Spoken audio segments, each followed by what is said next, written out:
police running all in and out the building. What the hell is going on? I'm here. You here. Let's talk. What up, Lo?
Hey, what's good? What's good? What's good? Raider Nation, shout out to YouTube and everything else. Shout out to everybody out there in the nation. Look, I just wanted to pull up, see how y'all was doing, tap in a little bit. I really don't even have any like official title.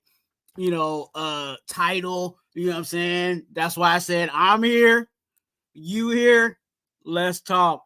I was supposed to actually go fishing, so I wasn't even supposed to go live today. So shout out to everybody that got that notification bell on, you know what I'm saying, and is ready for all of that, because we are in the building, ladies and gentlemen. All my mods, everybody, share this out. Let them know Raider Twuan again is doing one of them randos as he always does. But shout out for you being the real ones coming in, doing the solid and checking me out one time. Hey, look, we gonna talk about a whole bunch of stuff. The conversation today could go in a whole bunch of directions. It's gonna be really based on what you guys put in the chat. You know what I'm saying? You guys got questions, you guys got topics. We're gonna talk about all of it. We're gonna get into whatever we want to get into. Well, not everything, but you guys know how we get down over here. But before I do all that, I gotta give y'all the Raider Twuan brown cracker salute.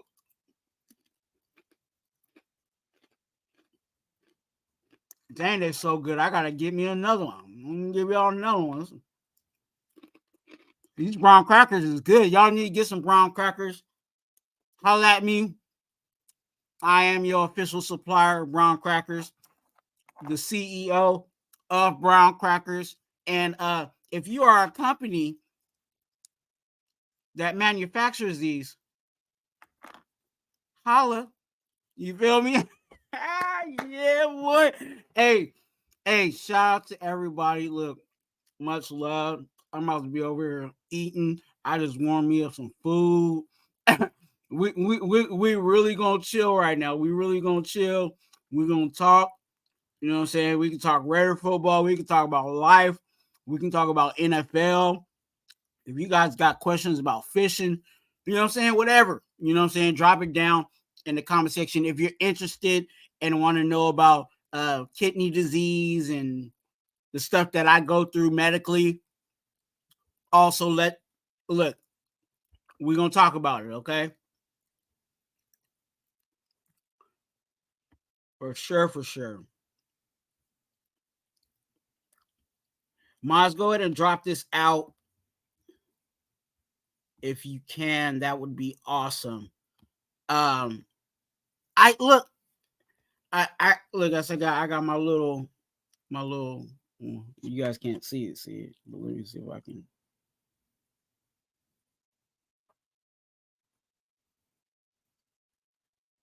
Got me some little pasta, you know what I'm saying? A little pasta. Yeah, buddy. But I just wanted to come in. Normally I try to go live Tuesdays and Thursdays. That's kind of the day that I kind of shoot for to go live. but it, you know, it is always it is always a random. It is always a random type of situation. I and like I said, I was supposed to be going fishing. So I wasn't going to be live because I was going to be, you know,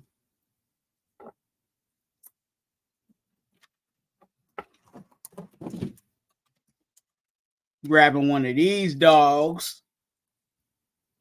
You know what I'm saying? Grabbing one of these dogs, one of these little, you know what I'm saying, a little whoopty whoop. Hey! Okay. I was going to, you know,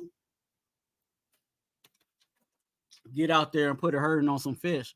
But that didn't happen for some other reasons. But it's all good. It's all good. It's all love.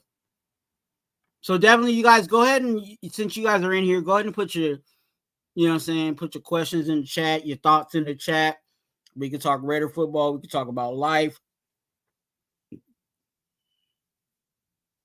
We can talk about what's to come. I am here for you. For sure. Oh, look at me. Get that going across the screen. If you need prayer for you or your family, let me pay the bills. If you need prayer for you or your family members, hit me up on IG at Twuan, TWUAN, TWUAN. It is actually going across the screen, or as you guys see on my name tag, you guys, that's my IG at Twuan. Also in the chat, if you need, if you want the link that way, you can put pray, the word pray, and D Menace is right on top of it. You put pray in the exclamation point, pray in the chat. It'll give you the link to my IG. You can send your prayer request there, or do this, you guys, because I actually need to get this going. Ask Twuan. So if you have any Raider or life related questions, you can also send it to me in the chat or on IG with hashtag Ask Twuan. And then what I'll do is I'll do a video specifically on that topic. Also, you guys, please be a donor. Here at Raider Twuan, we are advocates for being an organ donor. So if you are interested in doing that, the links of how to be a donor is always in the description of all my videos. And then if you are in the chat, all you have to do is put exclamation point DON in the chat, Don, DON, exclamation point DON, and then you'll get the link to be a donor. So definitely go ahead and do that. D Menace, my mod, is right on top of it, and he has that. And as you can see, there goes the link for that. Also going across the screen is the same information, my IG. Also, if you want to financially support this channel and help it grow in resources and everything else, the ways to contribute to me bringing the best possible content for you guys is down below. And then I think eventually Nightbot will also drop it in the chat. So if you're interested in doing that, I don't have super chats over here. So if you're interested in, you know, doing that, being a blessing to the channel, do that. If not, that's fine. I know life is tough, you know, finances may be tight, whatever the situation may be. I completely understand. So if you can, I like free things too. So if you guys can subscribe, which is free, click the like button because I like you, and also click the notification bell so you're notified when I do go live. And as you can tell, the people that are in here, obviously they have their notification bells on because they came in right when when it was time to get it active. So I appreciate all you guys for doing that for me. And if you guys please share in any videos that you like that I have on my channel to also help me grow. I try to do my best at all the videos that I do. I actually just released a video probably a couple of minutes ago on my channel. So if you have not checked that out, go back to my channel and check that out. Check that out. And we'll talk about some other stuff about some of the videos I put out there because it's very interesting that some of the we'll get into it. But before we do that, you know what we gotta do. You know what we got to do. For all my regulars, you guys know what it is, and I gotta find it. There it go. You know what time it is. It's Raider roll call. What you know what time it is. It's Raider roll. My name is Twuan. Yeah, it's Raider roll call. Oh, I'm sorry. See, I get too carried away, even on my own. You know what I'm saying? My own song. I just get carried away. Forgive me, but this is what we do every time we go live. I got to give a shout out to everybody within the Raider Nation. Shout out to everybody in the chat, showing love, respect, and blessings to everybody in the chat. So definitely the first person that's on the roll call. And if you're listening, don't be shy. Get your name on the roll, which means put your name in the chat, or say what's good in the chat so you can get your name on the roll call. First person in is Lakers in 5. Ladies and gentlemen, I have to say this. Lakers in 5 is an awesome and amazing platform for Laker fans. If you are a Laker fan and you're looking for something YouTube-wise, of course, I love you to be here because I'm doing a little Laker stuff when the Lakers start going. And, of course, I always do the Raiders. But if you are interested in Lakers content, and just having a good time and talking Laker ball, go to Lakers in 5. Okay, go to Lakers in 5. Shout out to you, blessings to you, my guy. Anastrada, my guy, blessings to you. Hope all is well. D-Menace, my mod, my guy, my yeah. I can keep going, man. Much love and respect to you, man.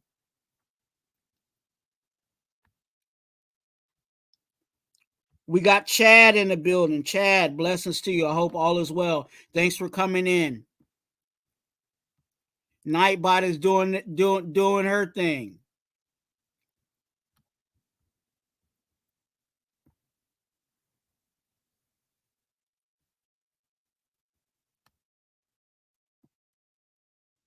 Sebastian, good to see you. I hope all is well. Blessings to you.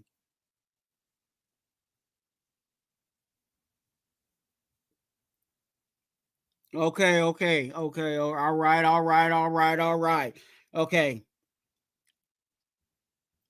I'm like reading your chats too. But blessings to everybody, you know what I'm saying, out there in Raiderland, everybody under the sound of my voice. It is great to see each and every one of you guys here pulling up, you know what I'm saying, during your lunch period or whatever. Even if you ain't watching it, you know what I'm saying, I'm glad that you are listening to it.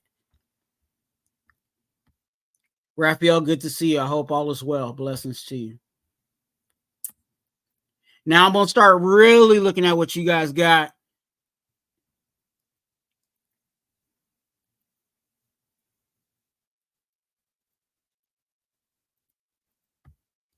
Ann is in the building.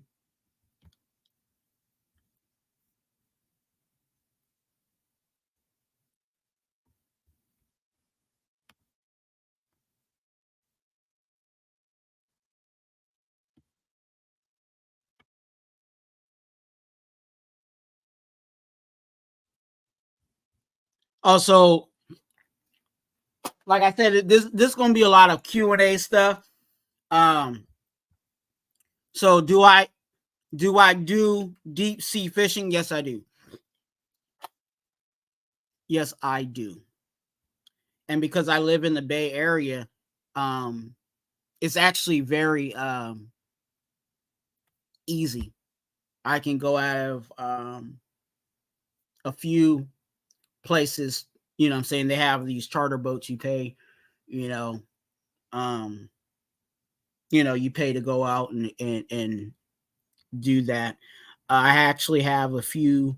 My cousin um, has connections of like friends that actually have their own boats and stuff like that. But I typically go on to. I usually go, do the charter because when you do the charter boats, they, you know, pretty much all you have to do is pay the fee and whatever else the little charges are, and then um, all you do is pack a lunch, and they pretty much take you to where you need to go. If you don't have your own fishing pole, they'll rent you out one. Bait is included, all of that. So it makes it convenient. For those that fish, um, that a lot of it costs a lot. Well, not a lot, but it costs um because you have situations where your line breaks and stuff like that. So um you're always losing what they call tackle, and because of that, it kind of gets it can get expensive. Kind of similar to like a golfer, like because I've golfed too. Like I used to golf in high school. I haven't golfed in probably about a couple of years, but haven't lost it, right? Um,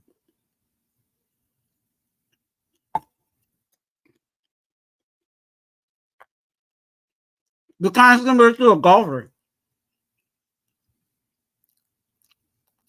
A golfer loses a golf ball. That means he has to buy another one. You know what I'm saying? You lose your gear.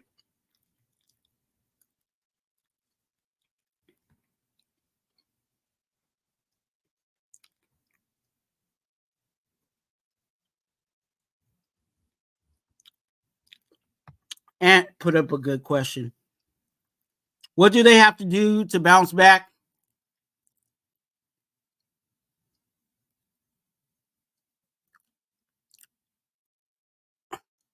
You know what? I give this every week. I give these, you know, the game plan for those that don't know. When I drop the videos of the game plan, it's literally what I believe needs to be done in order to win the game. And whether I truly believe that we could win that game or not, I still give you the keys. You know what I'm saying? I always try to give you guys, this is what we need to do. This is what we need to do. And right now, the issue that I've been seeing and what other people have been seeing, um, I gotta give me some of these noodles. What I've been seeing and what other people have been seeing is that they're not making the adjustments.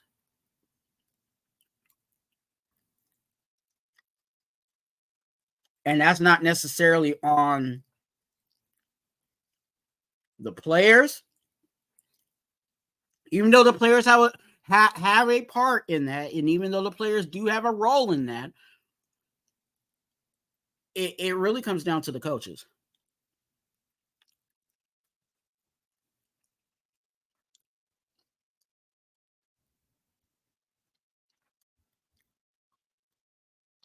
It really comes down to the coaches.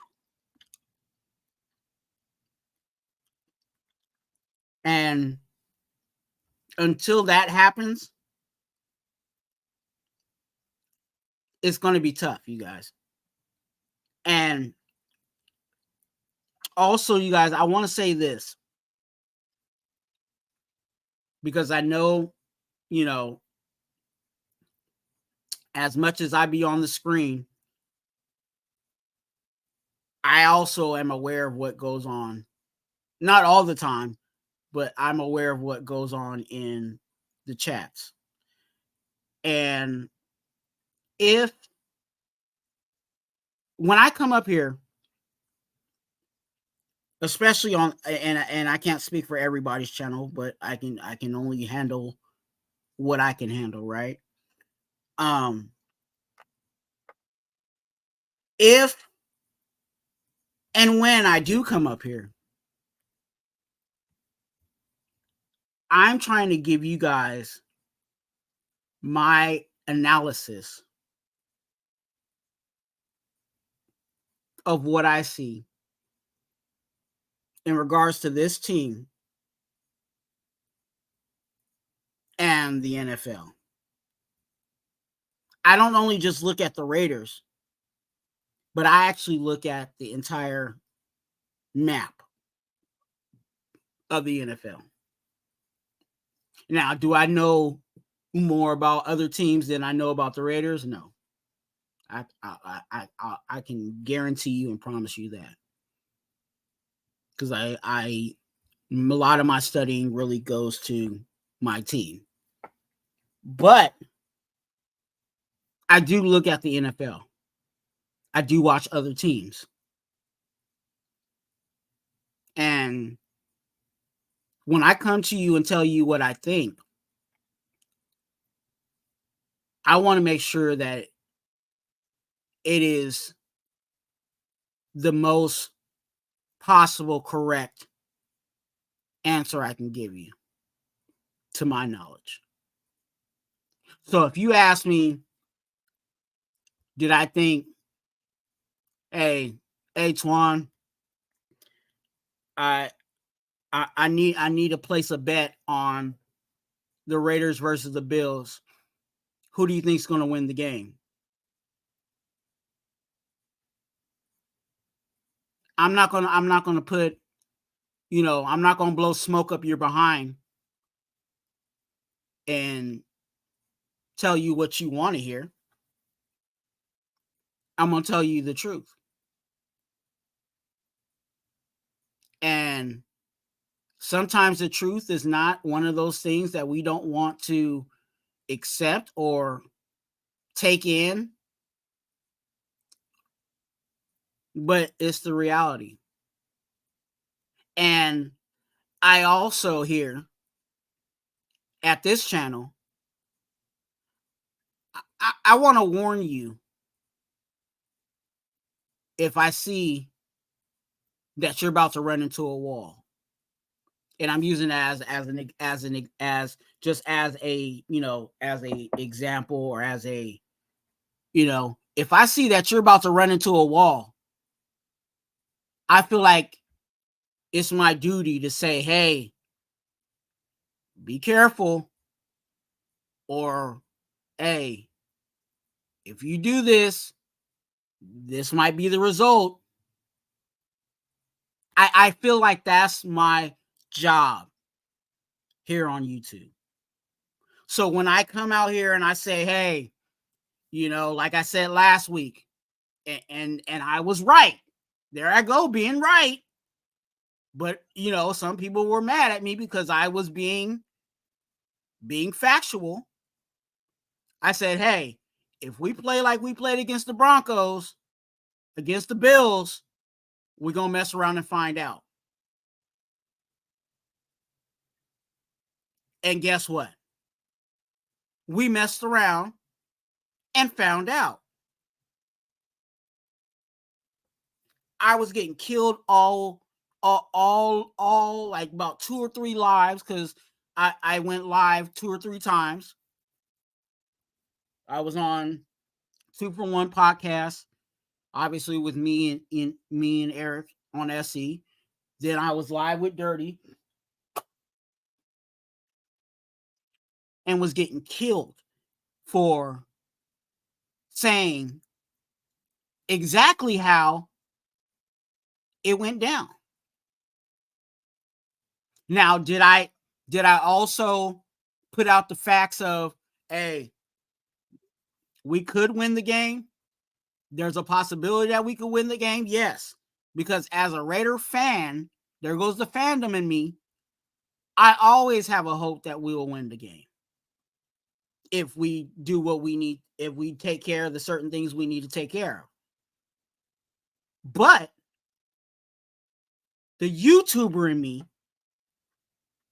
and me standing in front of the screen and you guys, coming to my channel, I feel like I need to give you guys be ready, because it may not go the way we all want it to go.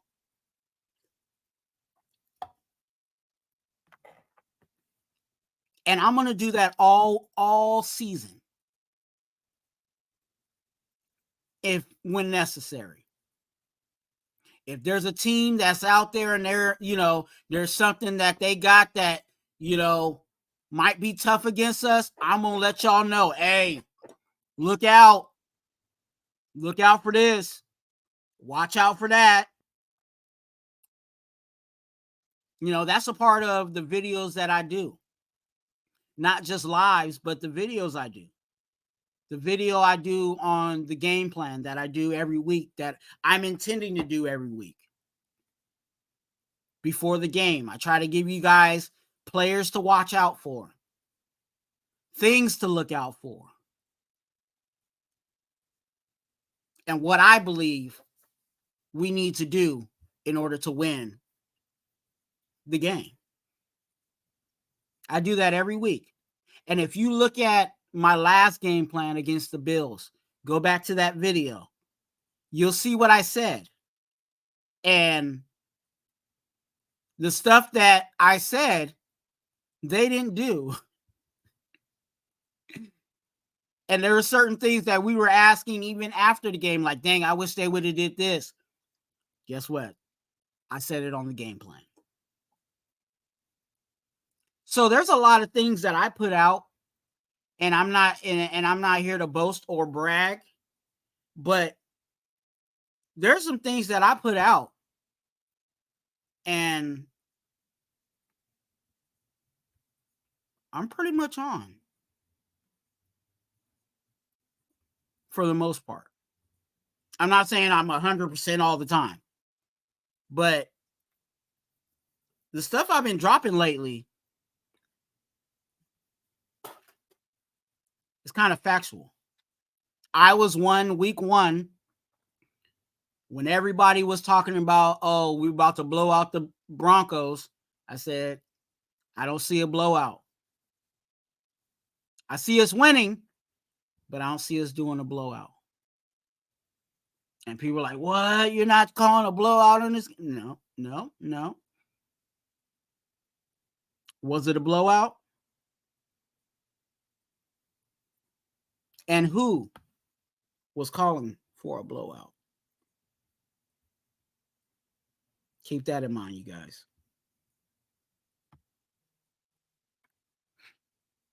Sebastian, good to see you. So to answer your question, and I believe it's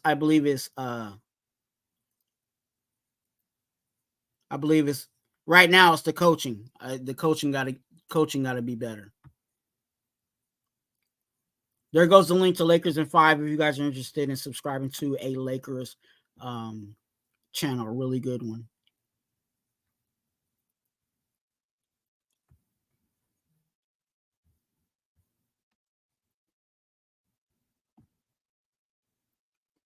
Cool Cab, $2. Good to see you. I hope all is well, man. Hey, Cool Cab, we gotta let me know when you go to Walmart.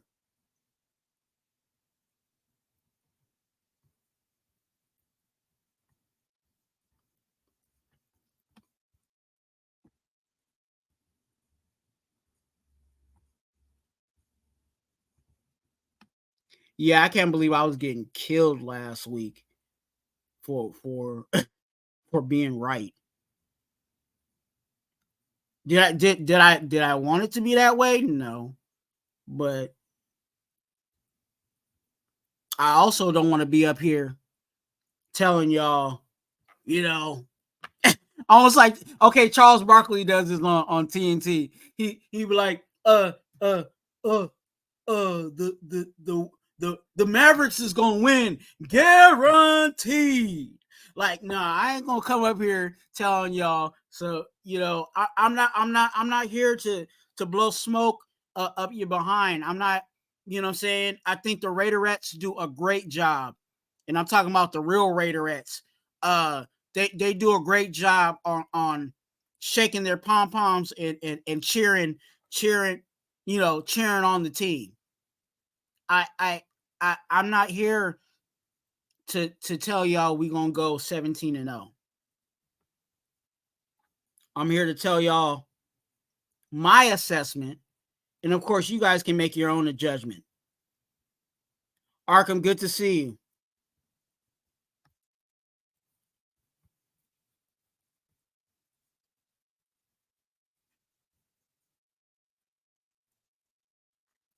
The Bills are a better team than us at the moment. Beating them would have been a huge upset. On to Pittsburgh. And look, and I agree with you. I think that I marked, what I'm saying, again, if you ask me if I had if you forced me to put money and bet, I would have said the Bills were going to win the game. But there are some things, like I said in the game plan, there are some things that if we would have took care of those things, we could have won the game. They're a good team, but it's not a situation where no matter what we do, we were going to lose. You know what I'm saying? Type of situation. And that's where I'm looking at, and these are my eyesights. I'm looking for playoffs. I'm looking for Super Bowl. So if the Bills are in that neighborhood of playoffs and Super Bowl, I need my team to get to that level. And if we want to get to the playoffs and Super Bowl, we're going to have to be able to beat these certain type of teams and not beat ourselves. And a lot of situations we're doing is we're beating ourselves, first of all, and then the other team is just capitalizing on our miscues.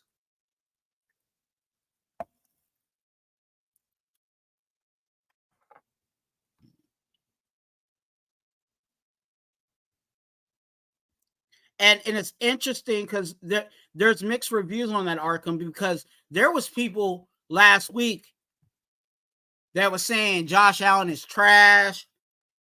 He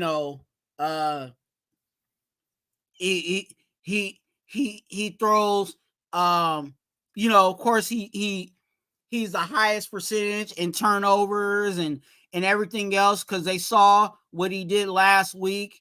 And these guys are professionals. And because they're professionals, like the highest, you have what? Who was the Dak Prescott? Okay, I think Dak Prescott, and I'm just doing this on top of my head. I think Dak Prescott in the season had 14 interceptions. Do you think that after a 3 interception game that a professional quarterback was going to turn around and throw another 3 picks?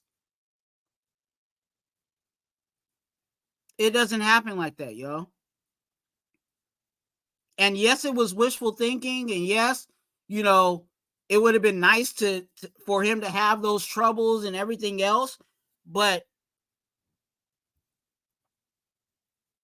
it was a far stretch, you guys.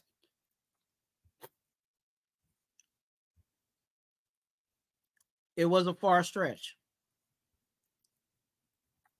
See, I knew it was going to pop up. There we go.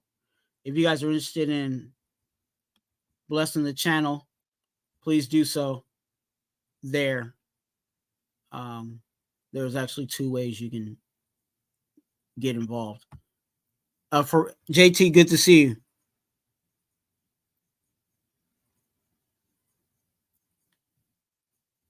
He said, give me 4 weeks. I'll be upset and pissed off.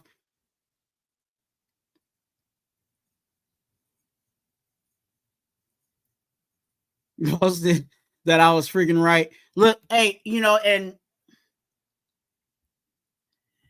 that's the other thing. And this is just me. Again, I say this all the time, and I'll keep that comment as I'm talking about this. And this is just me. You guys know I say my piece. You guys say yours. It's all good, right? I hate the fact that a team that ain't the best,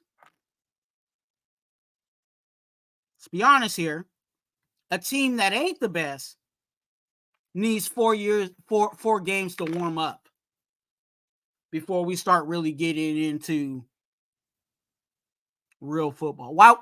Why when these other teams are starting out off the jump, out the gate? You know what I'm saying? Coming out the gate, competing.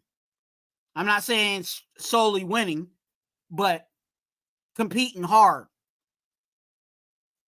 and playing solid football.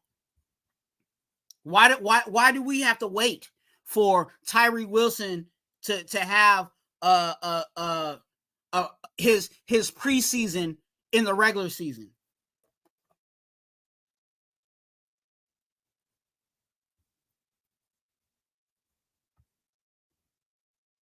Those are things that I have issues with.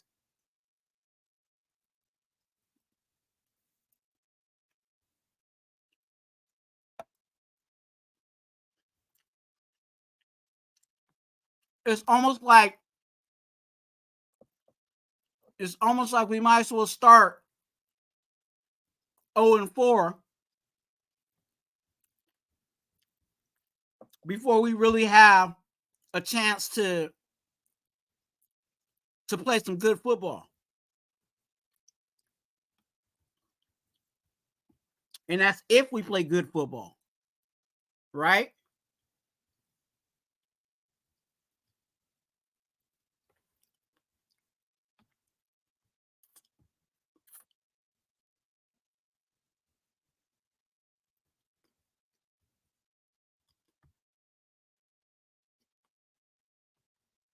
Yep. And hey, Cool Kev, in Dirty's chat, when I was talking about the Bills game, they was calling me JT 2.0 because I was just spitting fat. I was spitting the facts.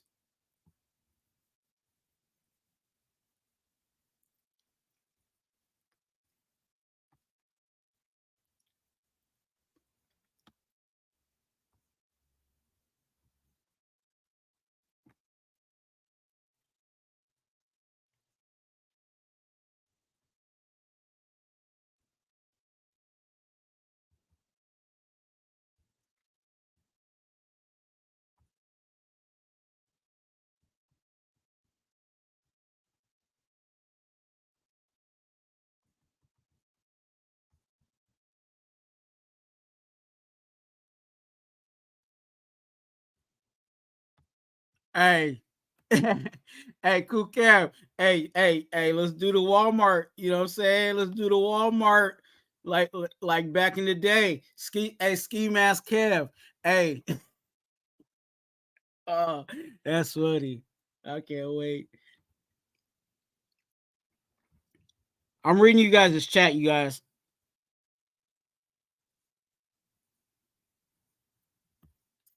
Hey, look, hey, I try to be nice, man. Like, you know, I know people can go really in on people, but I really I say what I say what I see, and when it comes right, you guys know my little dance I do. Aha.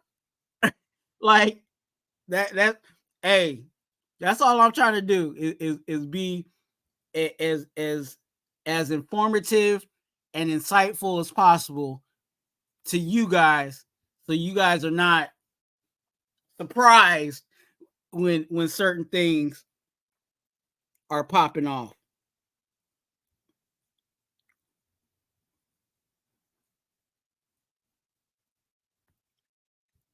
We all wanted a W,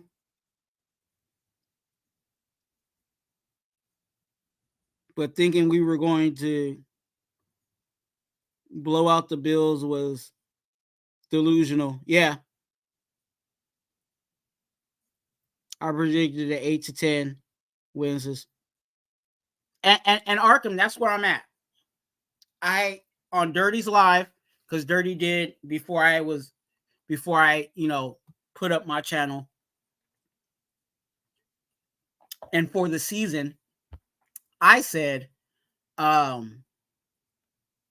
looking at the schedule on paper before, and I think this was before preseason. I think we did this before preseason. I had us at 10-7.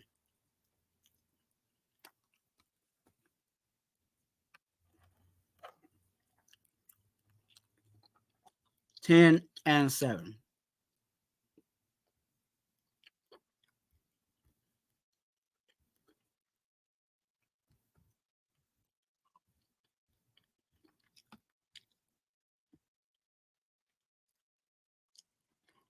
And Arkham, I suggest you do this too. Keep a mental note on things that people say in regards to the team. Just keep a mental note. But yeah.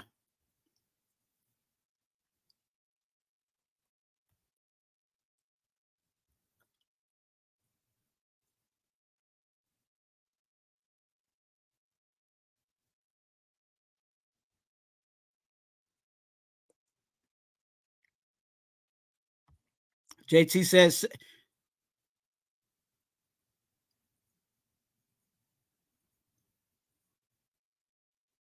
7-10. Stick to it.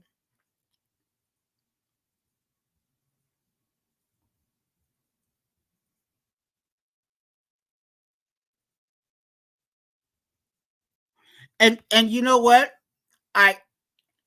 That's I'm sticking to the 10-7 because I want people to know that's where I was predicting this team to be. You know what I'm saying? And of course, you guys can hold me accountable or whatever you guys want to do. You know what I'm saying? Later on down the line, if you think I was, whatever. But I'm kind of even worried about that because the way that we've been playing, and like I said, hopefully these things get better. Listen to what I'm saying. I hope these things get better. Not saying that it ain't going to get better. I'm hoping that things get better. I hope that we're trending that way. But if things stay the way that they're looking, 10-7 may not be it. And we shall see.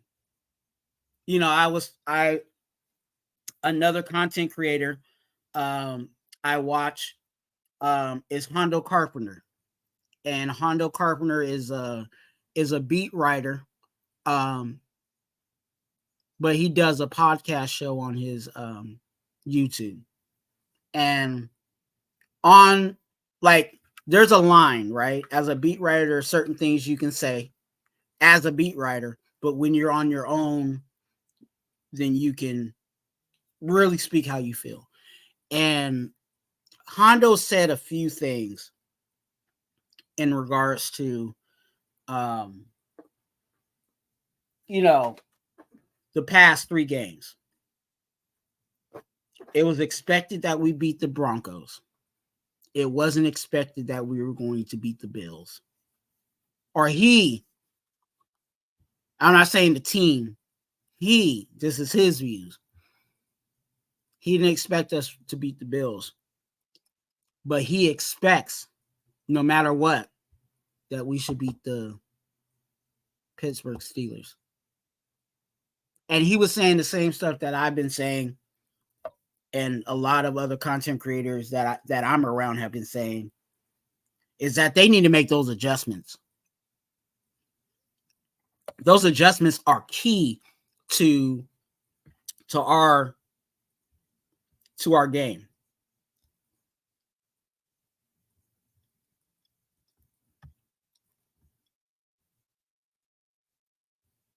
Thank you, D-Man. Hey, make sure you guys hit the like button. Why? Because I like you.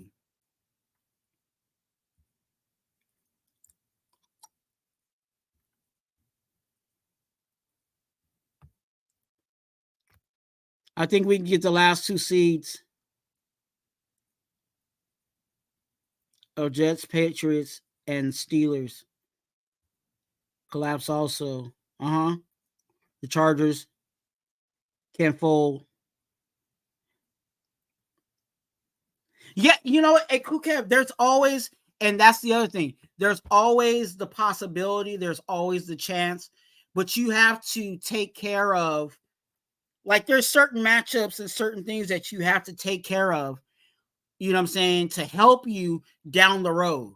And beating the Bills, and this goes to kind of what Arkham was talking about too, is, beating the Bills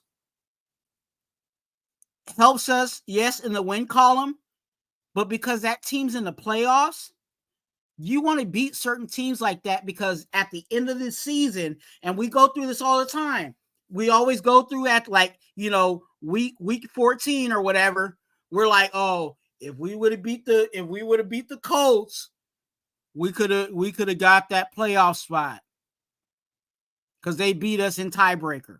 You know what I'm saying? So those are certain things that we have to take care of, and especially in our division, it's important.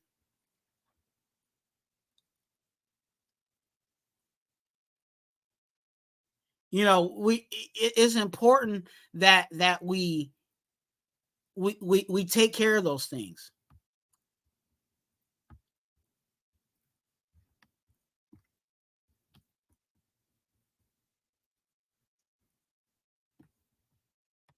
Hey, boo. Hey, boo.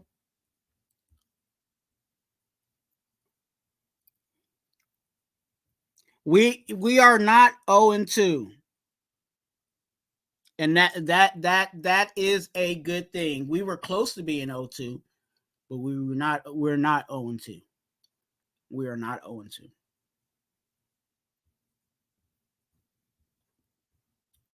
But our eyesights need to be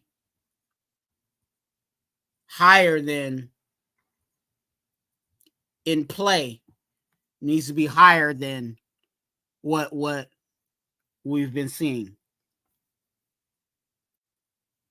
And that's what I'm trying to share with everybody. I'm not trying to be negative. I'm saying, hey, warning, you can't get away with this. You know what I'm saying? You're not going to get away with this down the road. So we definitely have to play a better game.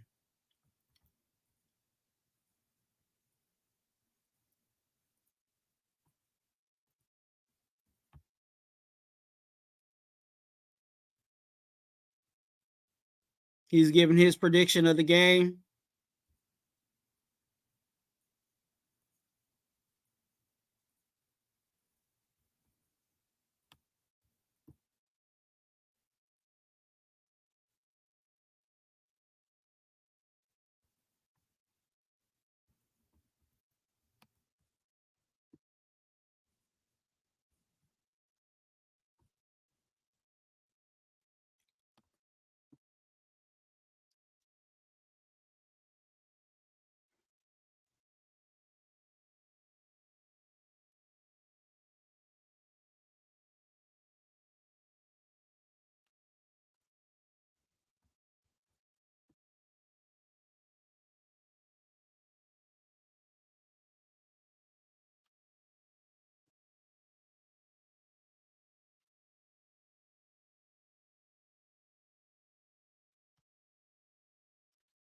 Who cares? Said we were in the game, but turnovers cannot happen.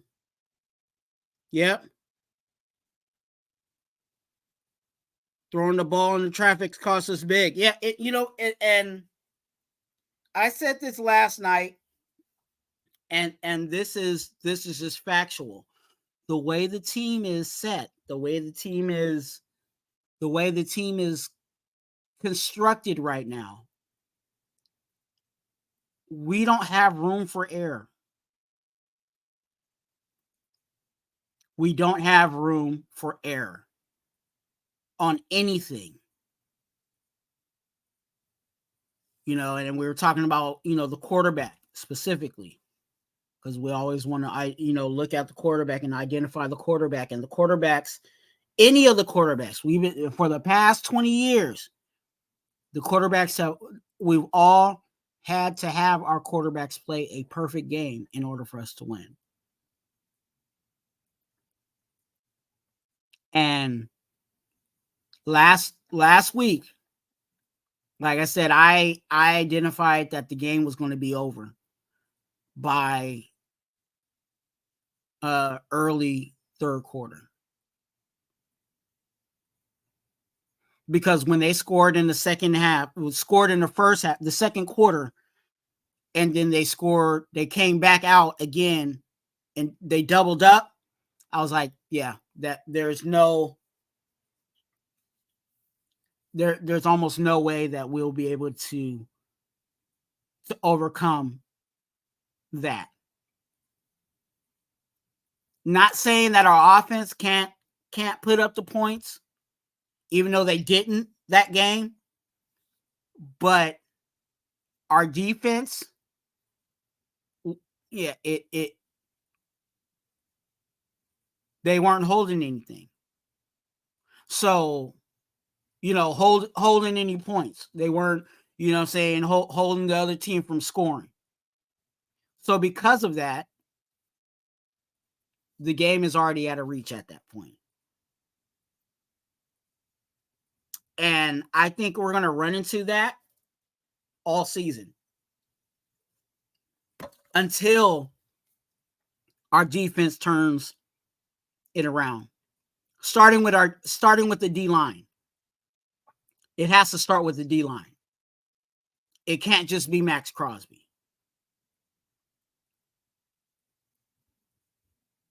It can't be just Max Crosby.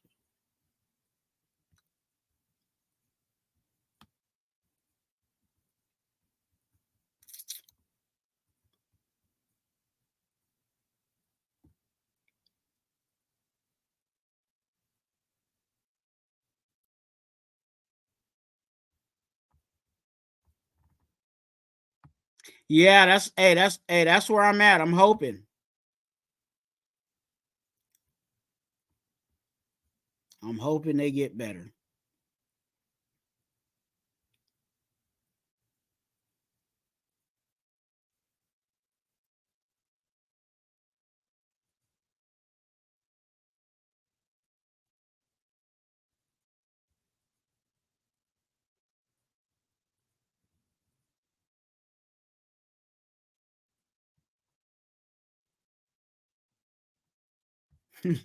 Hey, no comment. No comment. Willie Wayne, good to see you. I hope all is well, my guy.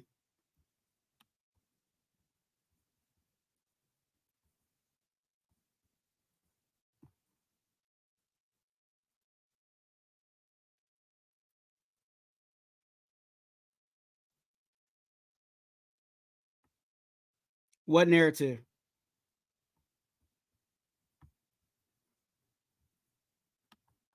I don't have a narrative.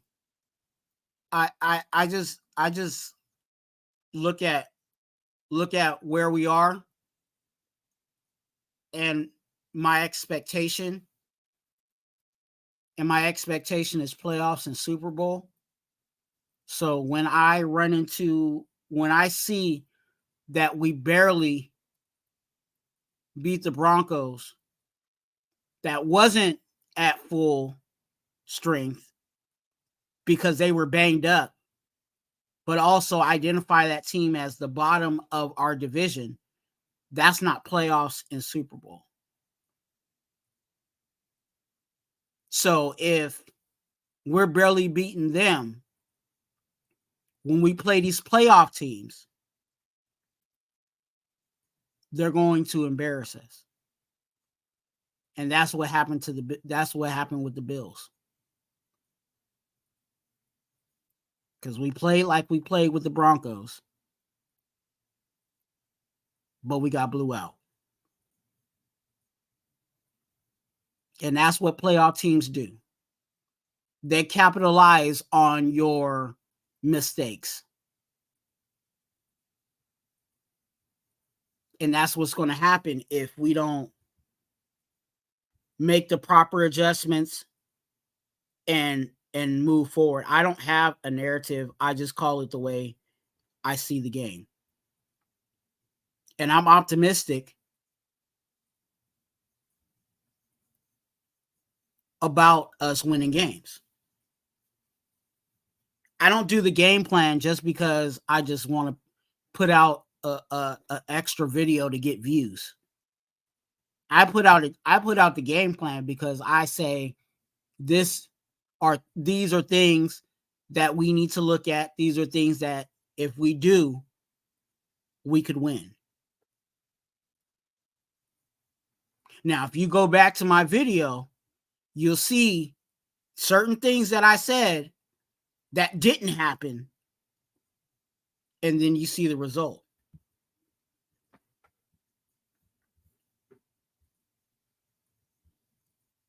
Unlike some of these other channels, I don't have any narrative.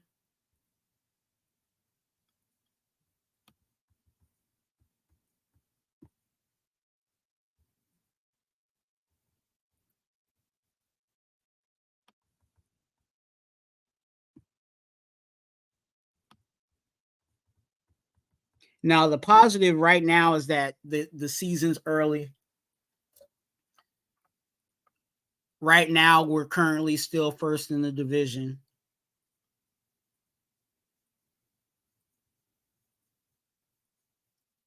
And there's still some, tinkering that they may be trying to figure out. The Tyree Wilson on the other side, what they really want to do with him, how they want to use him. What things does he need to do in order to be the player that we expect for him to be?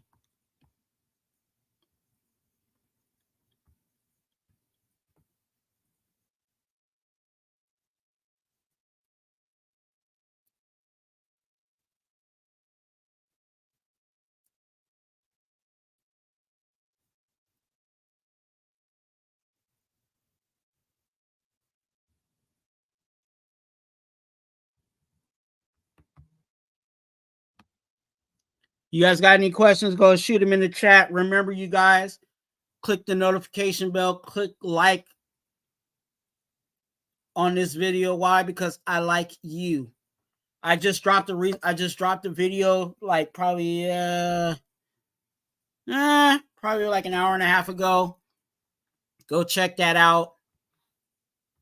It is titled, and I'll show you what the thumbnail looks like.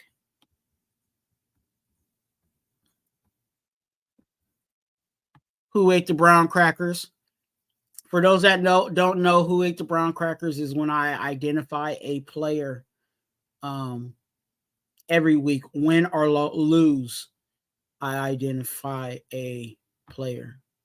People was tripping. I was like, what? Like, you're about to do one for a loss? Yeah. Because even in a loss, there's players that stick out.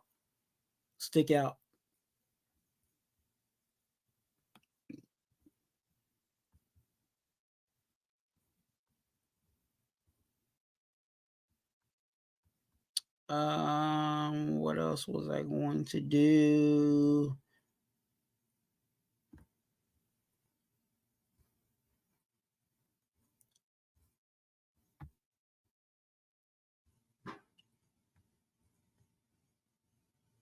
Hey, you guys want to see a Josh Jacobs highlight?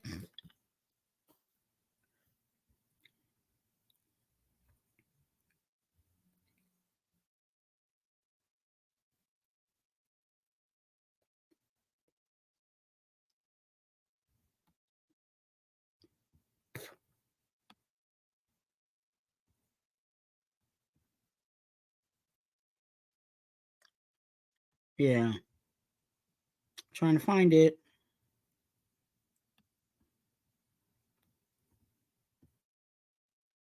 Oh, there we go.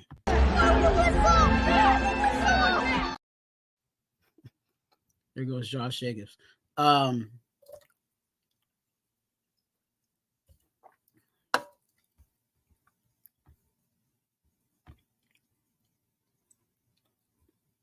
Eduardo, good to see you. I hope all is well.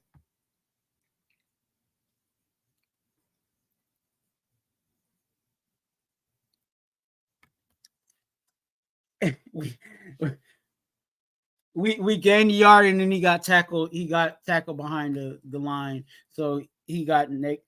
Dude, I'm so mad. I'm so mad. I had Josh Jacobs, obviously Josh Jacobs on fantasy. Still won though. Swag, right?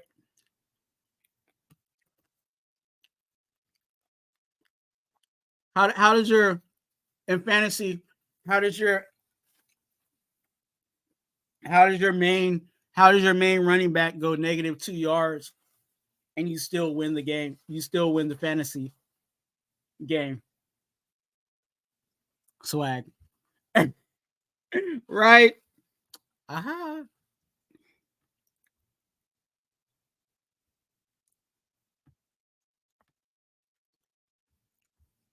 Oh, there it go. There it go, yo.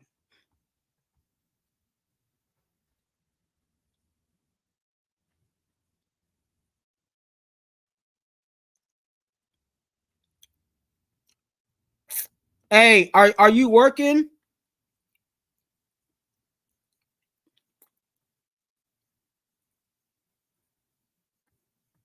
Are you working?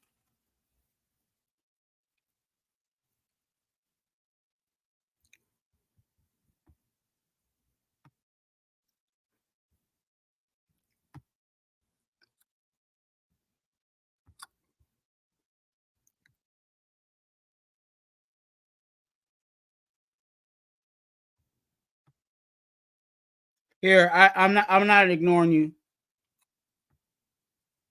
There we go.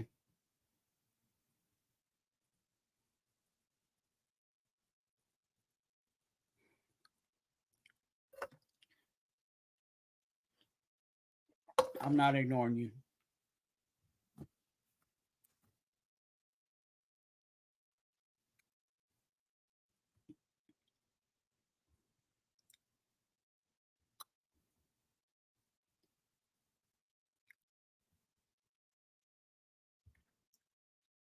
You guys, hey,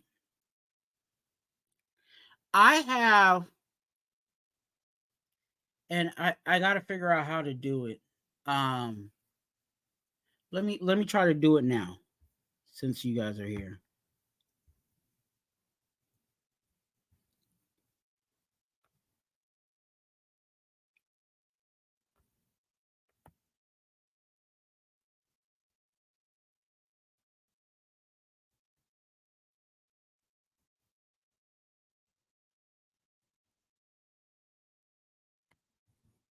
I hope one show this week would be possible. Hey, look, I I I can be positive, but I also got to give you there's the good and the bad. You know, there's the good and the bad. And if you're not up to the level of commitment to excellence, then we have an issue.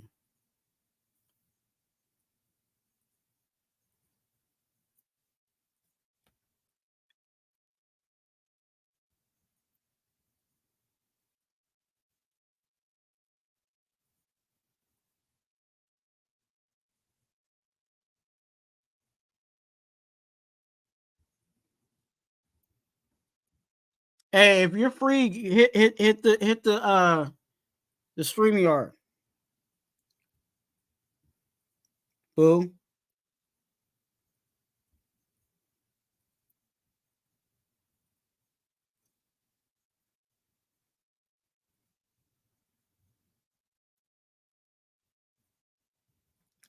You know, and that's we run into that battle, right? Um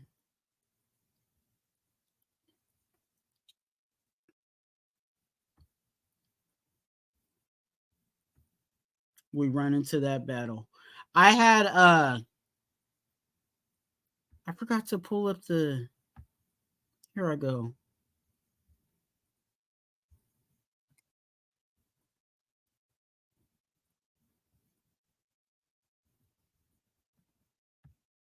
Let's try this.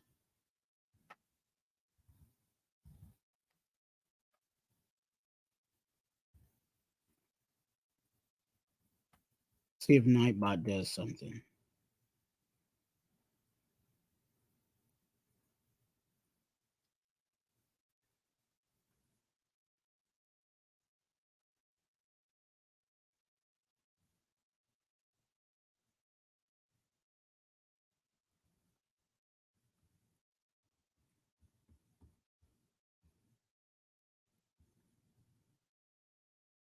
Raider Twuan.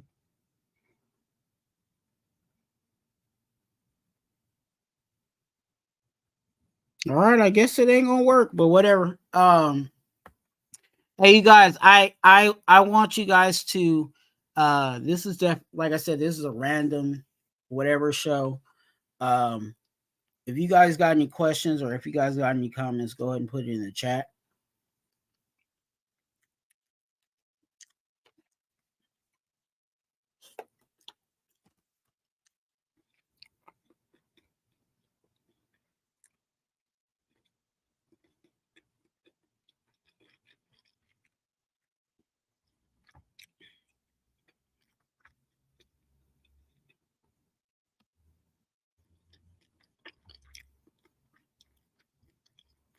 So I don't think I'm gonna be on here much longer. Probably a few more minutes. Give you guys a few more minutes before I go.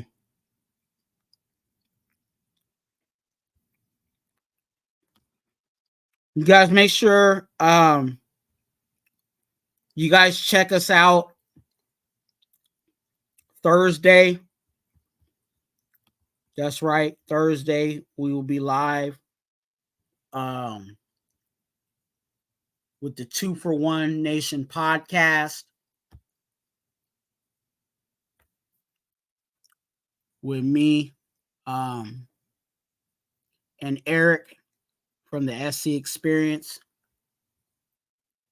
Come and check us out on Thursday. I believe we are going probably around the noontime area.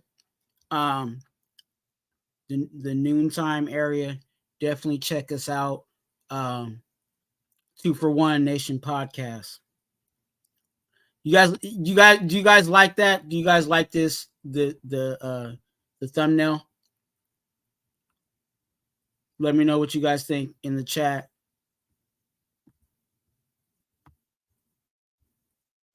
And put it up again.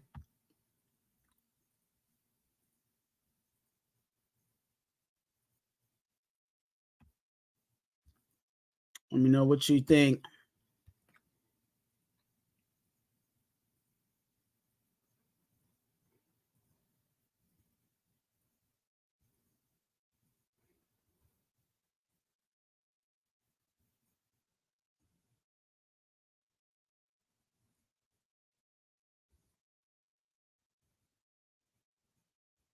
Okay, for sure. Um,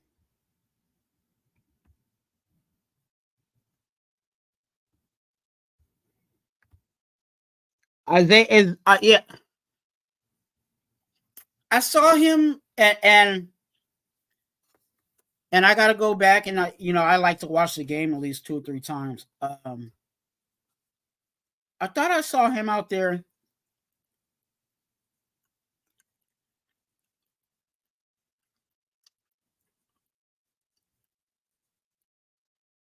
No, it was on special teams. I was gonna say I thought I saw him out there or like on a defensive play, but that was Teamer. Hey, you like that? Thank you, D. Yeah, I'm gonna show it again. 2 for 1 Nation podcast on Thursday. We'll be live. We'll be live Thursday. Talk some good football, Raiders content. Cause we got that content for y'all. Trying to give y'all a good show, you know.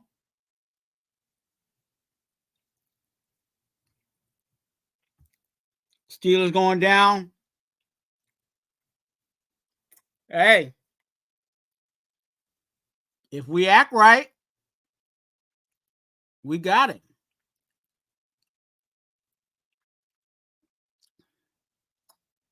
We act right. Their offense is not really that, you know. I'll just give y'all a brief, but their offense is really not that good. They do have a really good wide receiver. And their running back is not too bad. But if we just do the basic, like it, I'm not at it, and when I say all these things, it's like, if we just do the basic, we should be able to handle the Steelers. Because with all the firepower we have on our offense, on paper,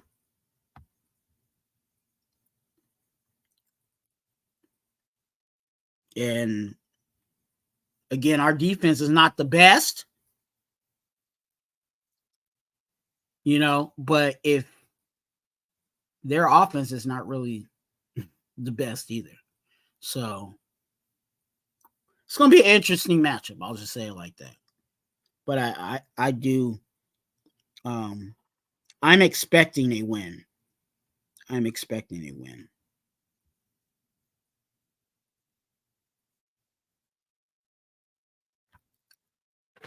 Hey, Willie Wayne.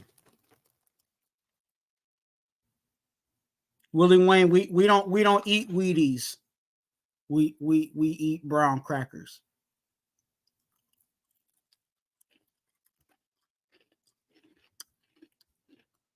And you know why we eat brown crackers? Actually, nah, I ain't gonna show you. If you want to know why you eat brown crackers, go to my video that I just released today, and it'll tell you why you should eat brown crackers.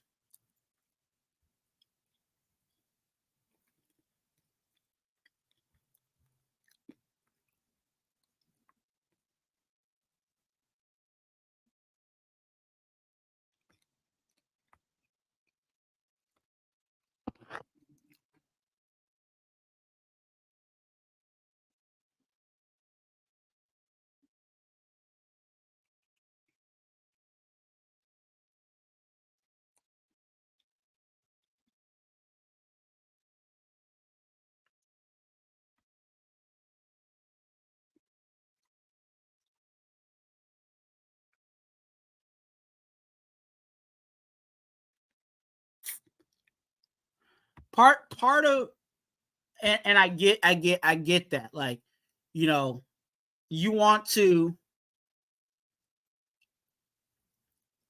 want to always hear the problem, but you want to hear the problem with the solution, right? Part of getting the solution is identifying what is the problem, which I do. The game plan is the solution. Every week, I drop that every week. The video, the game plan. I drop that every week. And that is the solution to winning the game. Now, if they don't do those things, then I also have to identify what happened or what went wrong, or put the blame where the blame needs to go, right? Because last year,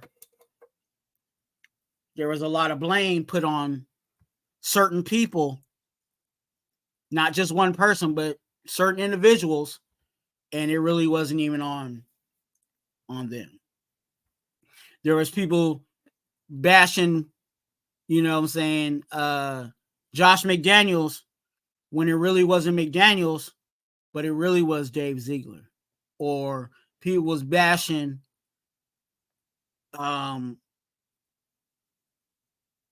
just putting it in the wrong place. So that's where we are. YESSIR Outdoors is on Facebook, Instagram, and YouTube at YESSIR Outdoors. I don't even know why I said it like that.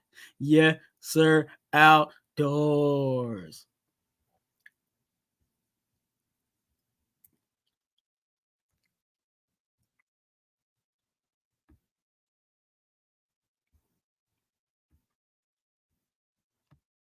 Hey, very true. It is a team game, you know. But if there's, you know, if we're not getting pass rush,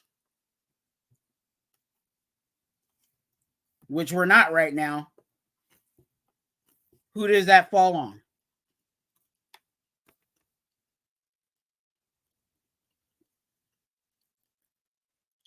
So we need to identify, where does it fall? Somebody's to blame.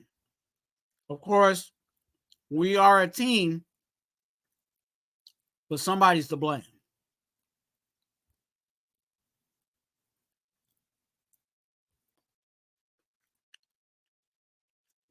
And also, I feel like also it's my job to identify who those people are.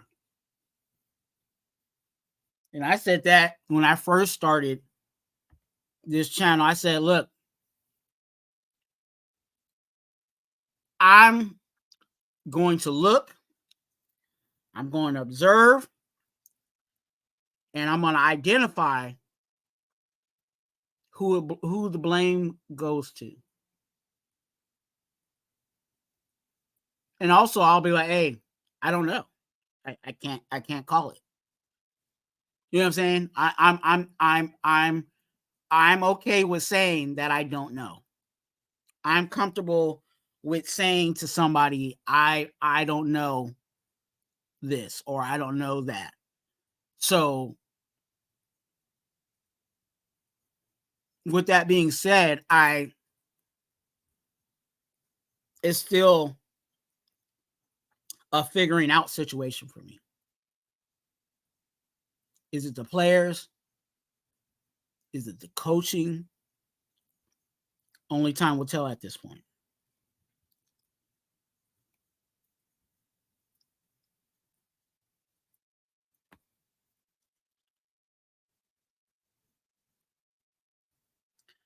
You can blame players. And I'm just using an example. If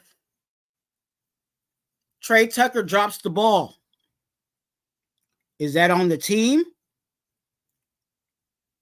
Or is that on Trey Tucker for dropping the ball? Gore, good to see.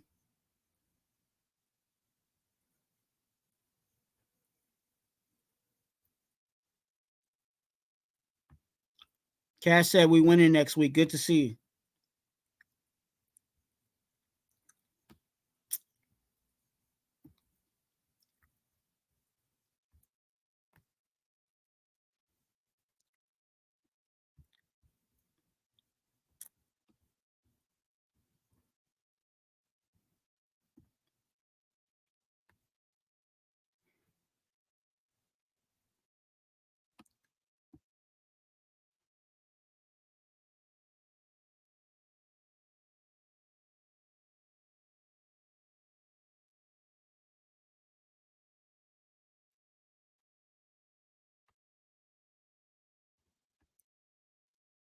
Okay. I haven't even looked, so but yeah, okay. Cool.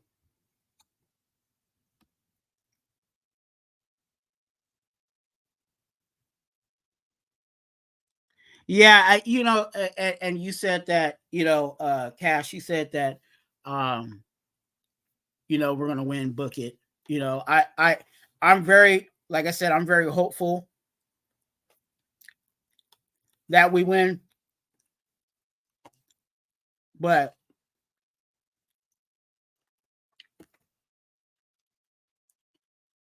it wouldn't put it past me.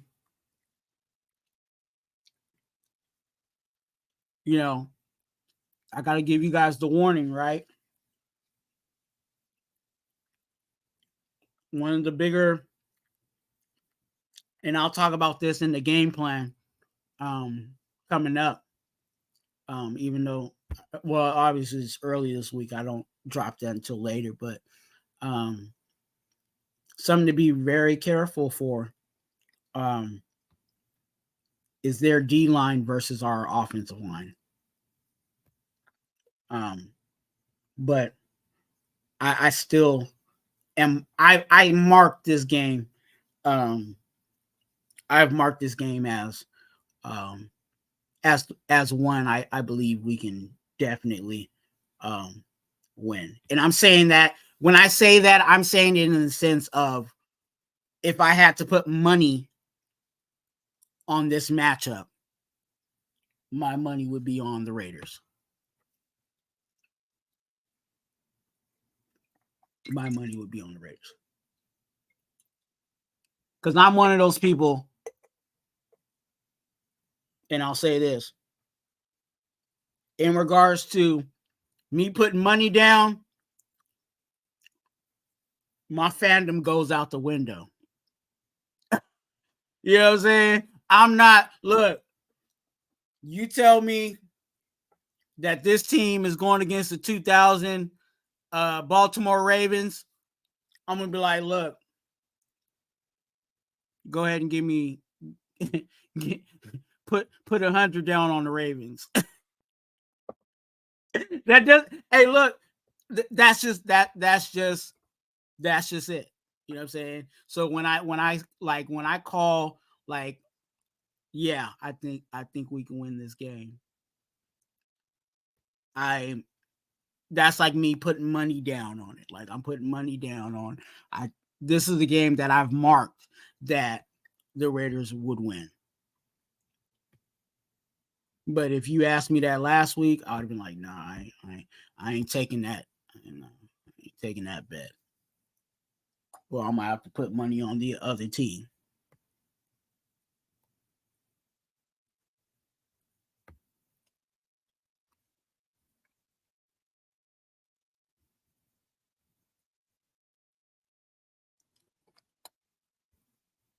If you guys have not, please click the like button.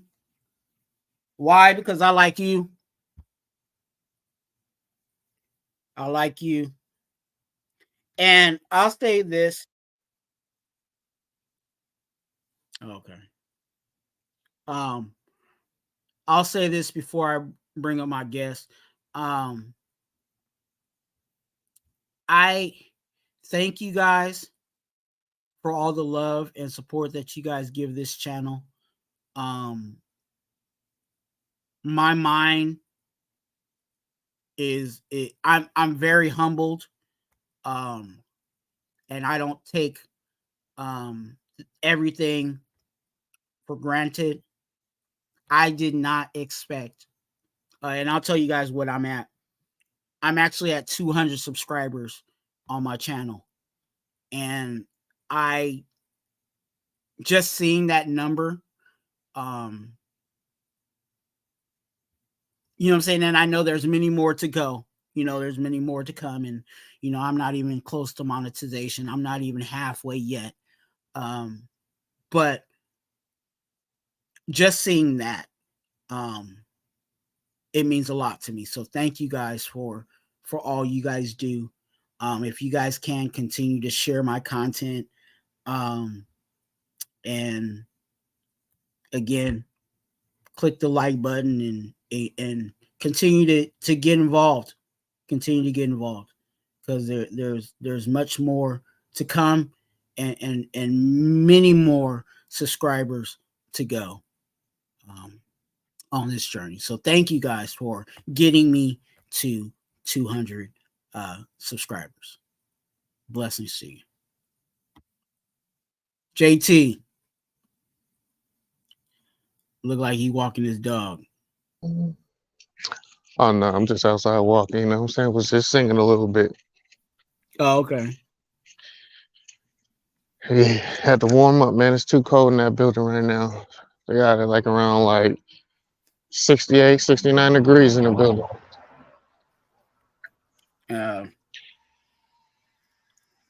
They be trying to freeze y'all over there because it be so hot outside. That's only during the summer. Like right now, you see, I got a hoodie on and I'm cold. Yeah. Sun's out. Shades out. It only feels like it's about like 89. You know what I'm saying? High to mid 80s right now. Yeah. So yeah, I had to come outside and warm up a little bit. And everybody want to come outside and drive right now.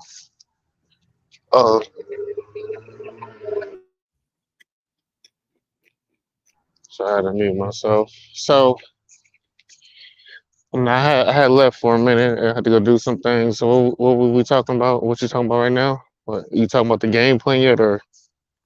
Nah, I haven't really even talked about the Pittsburgh Steelers. It's a little too early in my week to do all that. I'm still trying to process. To be honest with you, like I'm still trying to process this past week with the Bills.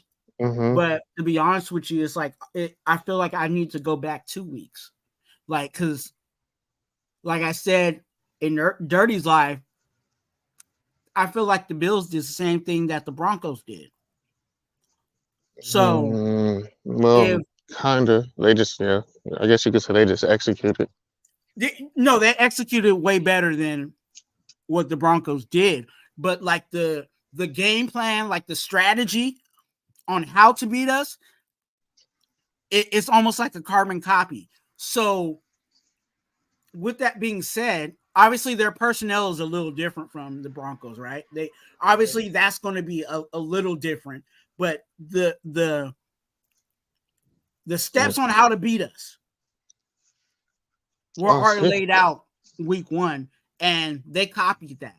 So I'm trying to identify not just only the problem, but I'm trying to identify the solution. Because again, we need to do that. Like I understand the whole aspect of this is so-and-so's fault, or we saw this, or you know what I'm saying, whatever. But we also need to identify or try to identify what can we do moving forward so that we don't have these issues going into these upcoming games. Well, I guess it was easy for me to assess it because shoot, I already know. I mean, for me, it's kind of obvious. I seen that coming. I knew it was going to come. But it's the Raiders. Unfortunately, the offense has to be efficient with putting up continuous points. Like even though like kind of similar to what if we don't get 7, we got to get at least 3. Mhm. You know what I mean? And that's was like it was an issue that we had last year because Derek couldn't get in the end zone, but we gotta put up points. We're only going to outscore people. We're not going to it's not going to be too many of those 16, 17 style games with this defense unless the team is just bad. Mhm. So that's one.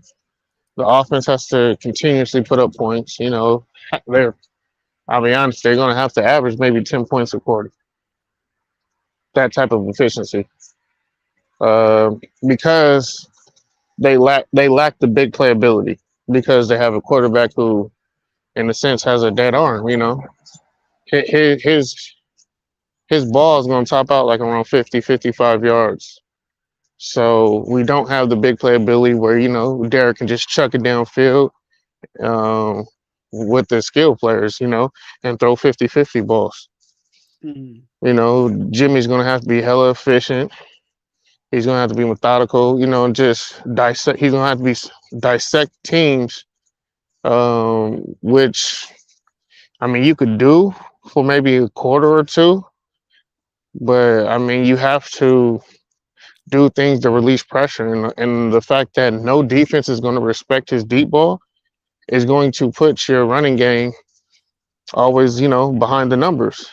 They can load the box because there's nothing that they have to fear with Jimmy G throwing the ball deep. So that's going to be an issue all season long if Jimmy's the quarterback and he makes 17 games. Now, if you bring in, Hoyer or O'Connell, now defenses are going to have to adapt and change because now you got to worry about a quarterback who could just throw the ball down the field. Yeah. That's why I was like, I'd rather have Stidham than Jimmy G because Stidham can utilize Trey speed. Like Trey Tucker is, in a sense, if you don't give him the ball, like on the jet sweeps, or if you're not going to want wide receiver screens, he's useless on this team. He's taking up a spot because you can't utilize his skill set. He's just gonna, if you run like Jimmy G can't take a seven drop step with this team. They're going to outrun his arm. So it's always going to be 5 3-step drops, and we're just not going to be able to use the kid unless we're throwing him screens or just jet sweeps. Don't expect too many big plays down the field.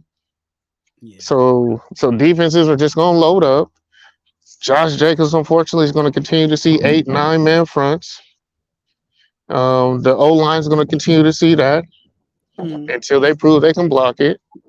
I mean, next week is going to be rough, but it's going to be easier on the defense because the Steelers don't got that many weapons on the outside with receivers. So, I mean, it can be a different type of beatdown, or we can actually look good and possibly put up points. I don't see us putting up 34 like Mike is saying, but I can see more of a mid to low style scoring game that we had in week 1. I think it's a more favorable matchup. What the problem is like, it sucks that the teams that we play that just had a bad game, they're not going to have 2 weeks of bad games in a row. Defense, I mean, if they want to change, they're going to have to create a turnover. I think Max is going to have a better time with this offensive line and being more productive against them. But I mean, it's going to be a long day. Because Mike Tomlin is a great coach, and he's going to take advantage of the matchups, and he's going to abuse the matchups more than what the other coaches were doing. Yeah. But the only thing is, I personally don't think we have to fear the big play as much as we did against the Bills. Because I'm really not. I mean, what receivers do they have that really can scare you like Diggs or Davis? they don't have anybody really like. They have young guys, and you know, you talking about Pittsburgh, like they have Pickens, which is probably their number one at this point. And I have to dive in a little deeper into, you know, like their roster, but I know for sure they have Pickens. That's like their kind of their main. Yeah, he's gonna be a problem because he's gonna he's gonna beat Peters personally. Yes. Yeah, he'll be a problem, but he has to get him the ball. That's the thing. Yeah, We can kind of do what teams do to Devontae and just double up on him, you know, and run bracket. You know, have one high, one low.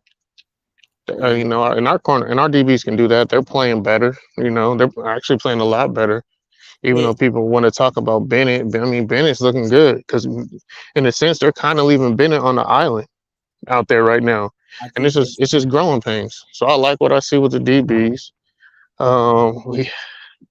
The tight end matchup against our linebackers is kind of, you know, that could be a problem that hasn't been an issue so far this season, but you know, Steelers love using tight ends, and you know, that's been a weak point of ours for quite some time. So that can develop into an issue. So that, you know, we're gonna really see what Diablo can do and what Spillane can do.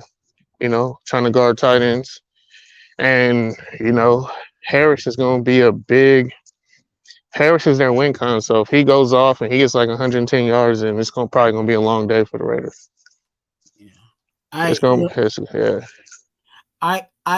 You were talking about the quarterback play, and I dropped the video. You know what I'm saying? The deep ball matters. If you guys ever get a chance, go ahead and check that out. And check out all the facts that I put in there.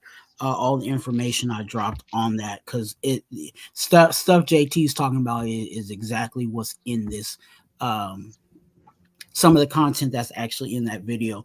Now, can we still win games? Yes, we can, but it's going to take for certain things to consistently happen in order for that to take place. And right now, we're not seeing enough of that. Nutty Raider Nate, good to see you. I hope all is well. Blessings to you. Salute to you. Thrash, good to see you. Thanks for coming in. Please make sure you guys like the video because I like you, and subscribe. Wild Turkey, my favorite Thanksgiving dinner all the time. Wild Turkey. Or Wild Turkey's a drink too, right? You know? Yeah. It's a whiskey. Yeah. Yeah. I don't know what he's naming himself after, but salute to you, man. No, I hear you, Cashler, but the problem is everybody wants to play the Raiders when they're struggling with something. Because we're the team that would allow you to fix that problem because we just have so many deficiencies on defense. Hell, we kind of have deficiencies right now on offense too. So the team you want to actually go, you know, see to work on those is definitely the Raiders, because you can make a mistake and they really don't capitalize that well. You know, Denver's another team. You know, if you make a mistake, you don't want a team that could punish you and just score. And unfortunately, we're one of those teams right now. Yeah, it's one. You know, and I get like no, because good to see you, Gabe. Auntie Six, good to see you. Thanks for coming in. It's definitely a copycat league, and I can almost, you know, just right now, I can see that they're going to try to do exactly what the Bills and the Broncos did.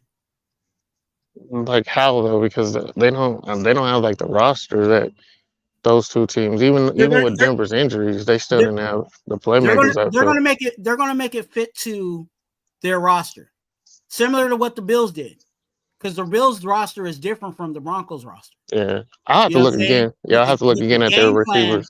Like the strategy on how to beat us, like they're all going to push all their players up towards the line of scrimmage. They're going to try to cut Josh Jacobs out again. Oh, okay. You're talking about the defense. I thought you were talking about like the offense more. No. The offense, I'm not worried about that because Pickens is probably going to have to just try to figure out the best he can. You know what I'm saying? And hopefully our defense can act like they somewhat want to play defense, and we can handle a poor, what I consider a poor offensive team. But defensively, their game plan is going to be specific. Is going to be strictly what the Broncos and the Bills did. They're going to push all their defensive players up towards the front. They're going to take Josh Jacobs away. They're going to force Jimmy G to throw the ball, and not just throw the ball, because since all the bodies are going to be up close, he's going to have to he should, but his capabilities are not fully there. He's going to have to. You have to try to throw the ball over the top. Yeah, but I think this is going to be a game that our tight ends, the tight ends, are going to step up. I think this is where Hooper's going to show out. The Steelers linebackers have always been good, but I think they're kind of down in coverage, and I think we could take advantage of that. Like Mayer might have a pretty good game this game if they use him, but it seems they're very happy and content with just throwing the ball to Hooper as the receiving tight end. So I kind of see him having the potential to have a big game if we use him. Or this will be like the perfect style game for Hunter Renfrow, because their corners just can't stay with him, especially with route running and the short the medium game. Like he excels at, but they just don't use him.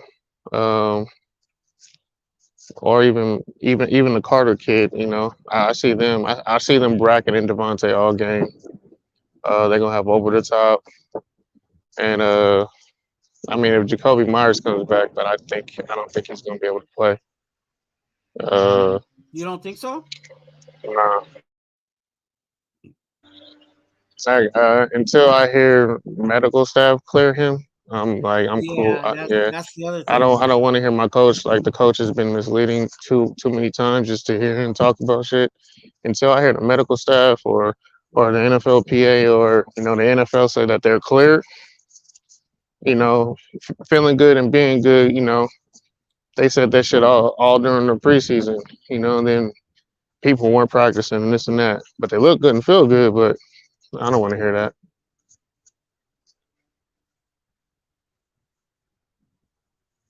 Hey, look, that's a benefit, but that means Jimmy, Gabe, Ozzy, good to see you. I clicked on you earlier, and I'll get back to what you said.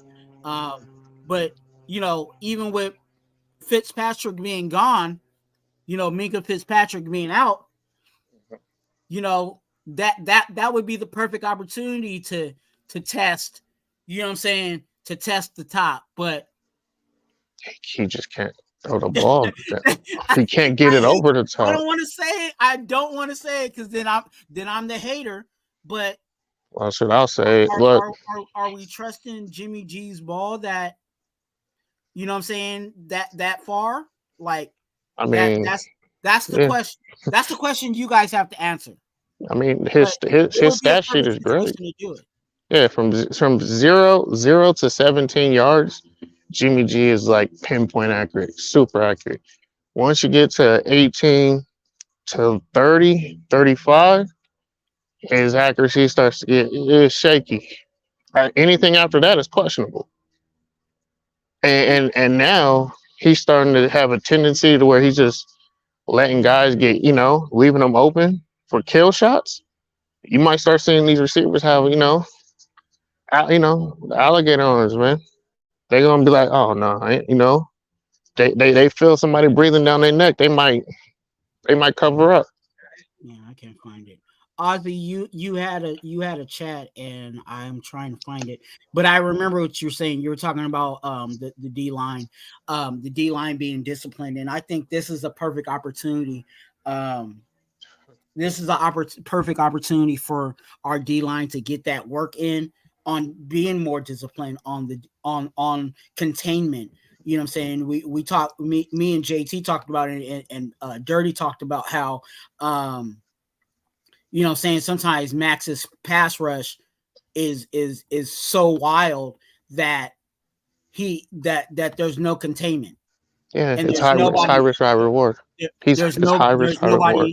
Yeah, there's nobody behind him to make him correct. Now it's a perfect situation if you have Max Crosby and he's doing his wild pass rush, but then you have a linebacker on that side to cover up, you know what I'm saying, to cover up whatever gap or whatever lane that Max Crosby is not taking. Because if Max Crosby rolls on the inside, that means you're leaving the outside open. And then if you don't have a linebacker to cover that, you know what I'm saying, cover that end of it, then whoop, there goes the quarterback running to that side, or whoops, there goes the play going to that side, because after Crosby rolls inside, he's pretty much pinned, and there goes the play. So but it's gonna be both sides of like this. This is a very dangerous game for our D line, is because Kenny, like their quarterback, is a run first quarterback, and he's not going to need to pass really to extend drives or beat us. He just needs to get first downs. Um, Also, their running back, he's very good at cutbacks. You know, so this can really be detrimental. But I think what I'm happy about is that we have two linebackers that are really, really good against the run. So it's kind of going to be strength on strength. It's going to be strength on strength. Like Spillane in the box, I like him because Harris, I don't think, is blistering fast. It's like, 50-50 he's faster, but he doesn't have like a quick burst. I see him more power than the speed, but he does have speed. It just takes him longer to get up to speed. And I think Spillane will get to his top speed faster than he can. But like I said, it will be strength on strength. The only problem is, like there are some outliers. If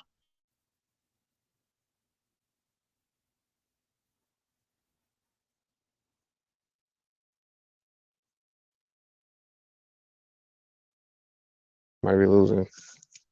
So that's the real fear is, can you hear me? Yeah, the real fear is Kenny's legs. And because the way we like, the 4-2-5 they be playing, and how the corners really be playing with their backs to the line of scrimmage, they won't be seeing him take off until it's too late. And then by that time, he'll have the first down, and it could be 3rd and 7, first down. And they just extend a drive that shouldn't have been extended, even when the DBs play good coverage. Yeah. So this is a game that they need to be very disciplined and hold the line integrity, because force him to pass.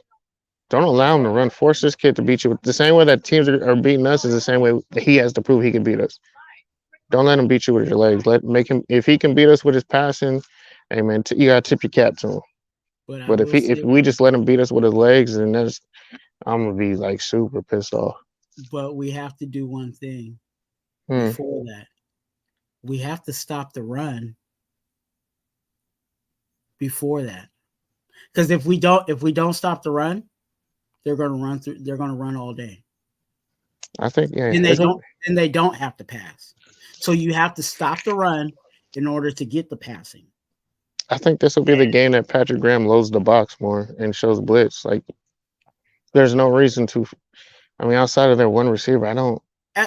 Off the top of my head, I don't fear their receivers. At this point, since we're not getting pass rush up the middle, you might as well put Jenkins out there, the fattest of the fats of our D tackles, and put them there. At least they'll be able to push the pocket, or at least you know what I'm saying, stalemate the line. I just want to see Tyree Wilson at D tackle. If you just anchor the line, that'd be way better than what we've been getting these past couple of weeks. Mm-hmm. If you just put, it just act like it's goal line. You know what I'm saying? Put your fat bodies in, you know what I'm saying? Of course, have Max Crosby and your pass rushers on the end, but your 2D tackles in the middle, make it goal line all the way through. So we're not losing, you know what I'm saying, the line of scrimmage. Because we're not getting pass rush. So, and we had James Cook working us, a running back that's not known to run in between the tackles, getting busy in between the tackles. So he was looking so good. I thought it was Dalvin Cook. I didn't even know that was the brother. That's baby bro. That's how bad he was looking. Baby bro. And he and to be honest with you, his running style exactly the same. It looks the same, but he's a different running back from his older brother. His older brother's more, you know, he's a power kind of I would say kind of the really all purpose back. You know what I'm saying? But James, he's more of a third down back to me. Yeah. But no, man. But he was looking like like you said, he was looking like his big bro. You know what I'm saying? In certain situations, and yeah. You know, we gotta stop that. We have to stop that, and it goes to the coaching and and here goes the solution. It goes to the coaching, making sure they have the right personnel in. Or not being afraid to, okay, you suck today. Not you suck, you know, not you suck, you know what I'm saying, forever. Like not saying you completely trash, but you know, hey, today ain't your day. I'm gonna go with this guy over here. Yeah.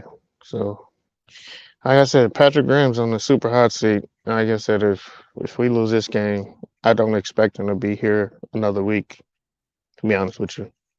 I think this game is very important for him. So I want to see what goes down. To be honest, I literally think if he gets 2 more performances, he'll be gone. He won't be here by week 5. Auntie Six put something up, and I'm gonna find it. You guys got the chat going. Thanks for getting the stream. He posted something. Yeah, he said we need to see Nesta, and I agree. Awesome. I agree. If these belong, and I'm gonna say it because I've been hearing it like a broken record. If these Jerry Tilleries and these Bilal Nichols ain't doing it, why we ain't putting Nesta out there? You know, I don't see him getting snaps, to be honest with you. He just doesn't, you know. He should have already been getting snaps. With this broken and no pressure and no push, if you're not getting snaps now, he's probably just a special teams guy. So they're not, unless someone gets hurt or goes down, he's not going to see game action at defensive tackle. Not with the way they coach. They're comfortable with the guys who they have, the guys who they've, you know, put on their active playlist.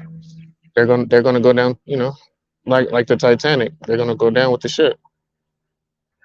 Yeah. So you know, you could leave him where he's at. I don't see him getting any time unless something drastic happens, somebody has an injury, or you know, he's just, you know, they just put him out there in garbage time.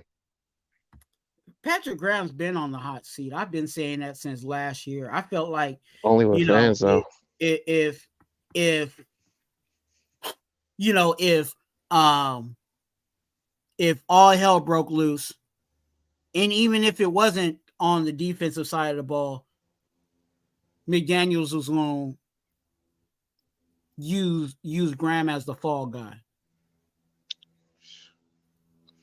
I mean, you know? I don't feel he's on the hot seat with McDaniels. You know what I'm saying? That's his boy. He's going, you know, he's kind of similar to Chip Kelly.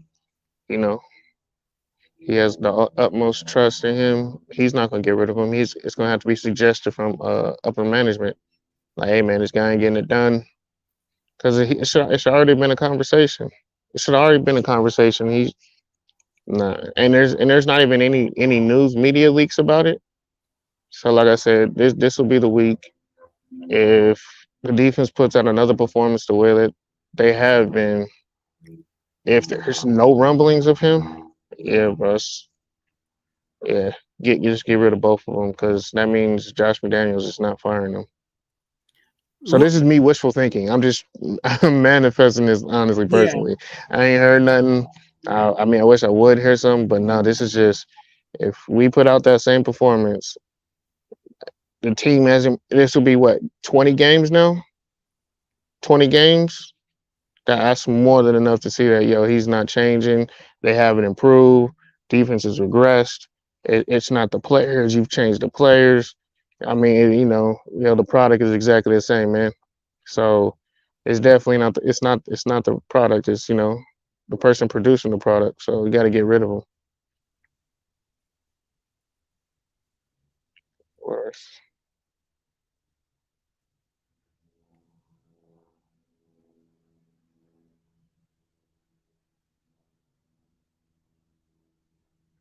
yeah. Tyree Wilson though, I feel like Tyree Wilson. That's the only pass rush he has is a bull Uh, rush. it, it's fool's gold for a defensive end. The thing is his intangibles and his size. It was great for college because he could just bully people. But if you really look at the tape, and like I said, I'm gonna on released of him. A lot of people was like, "Yo, bro, he's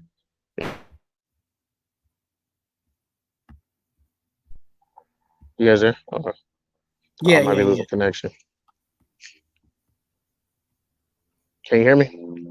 yeah, Yeah. So a lot of people were just saying like, I was piling it on, and it was like bullying and shit like that. And someone that I knew,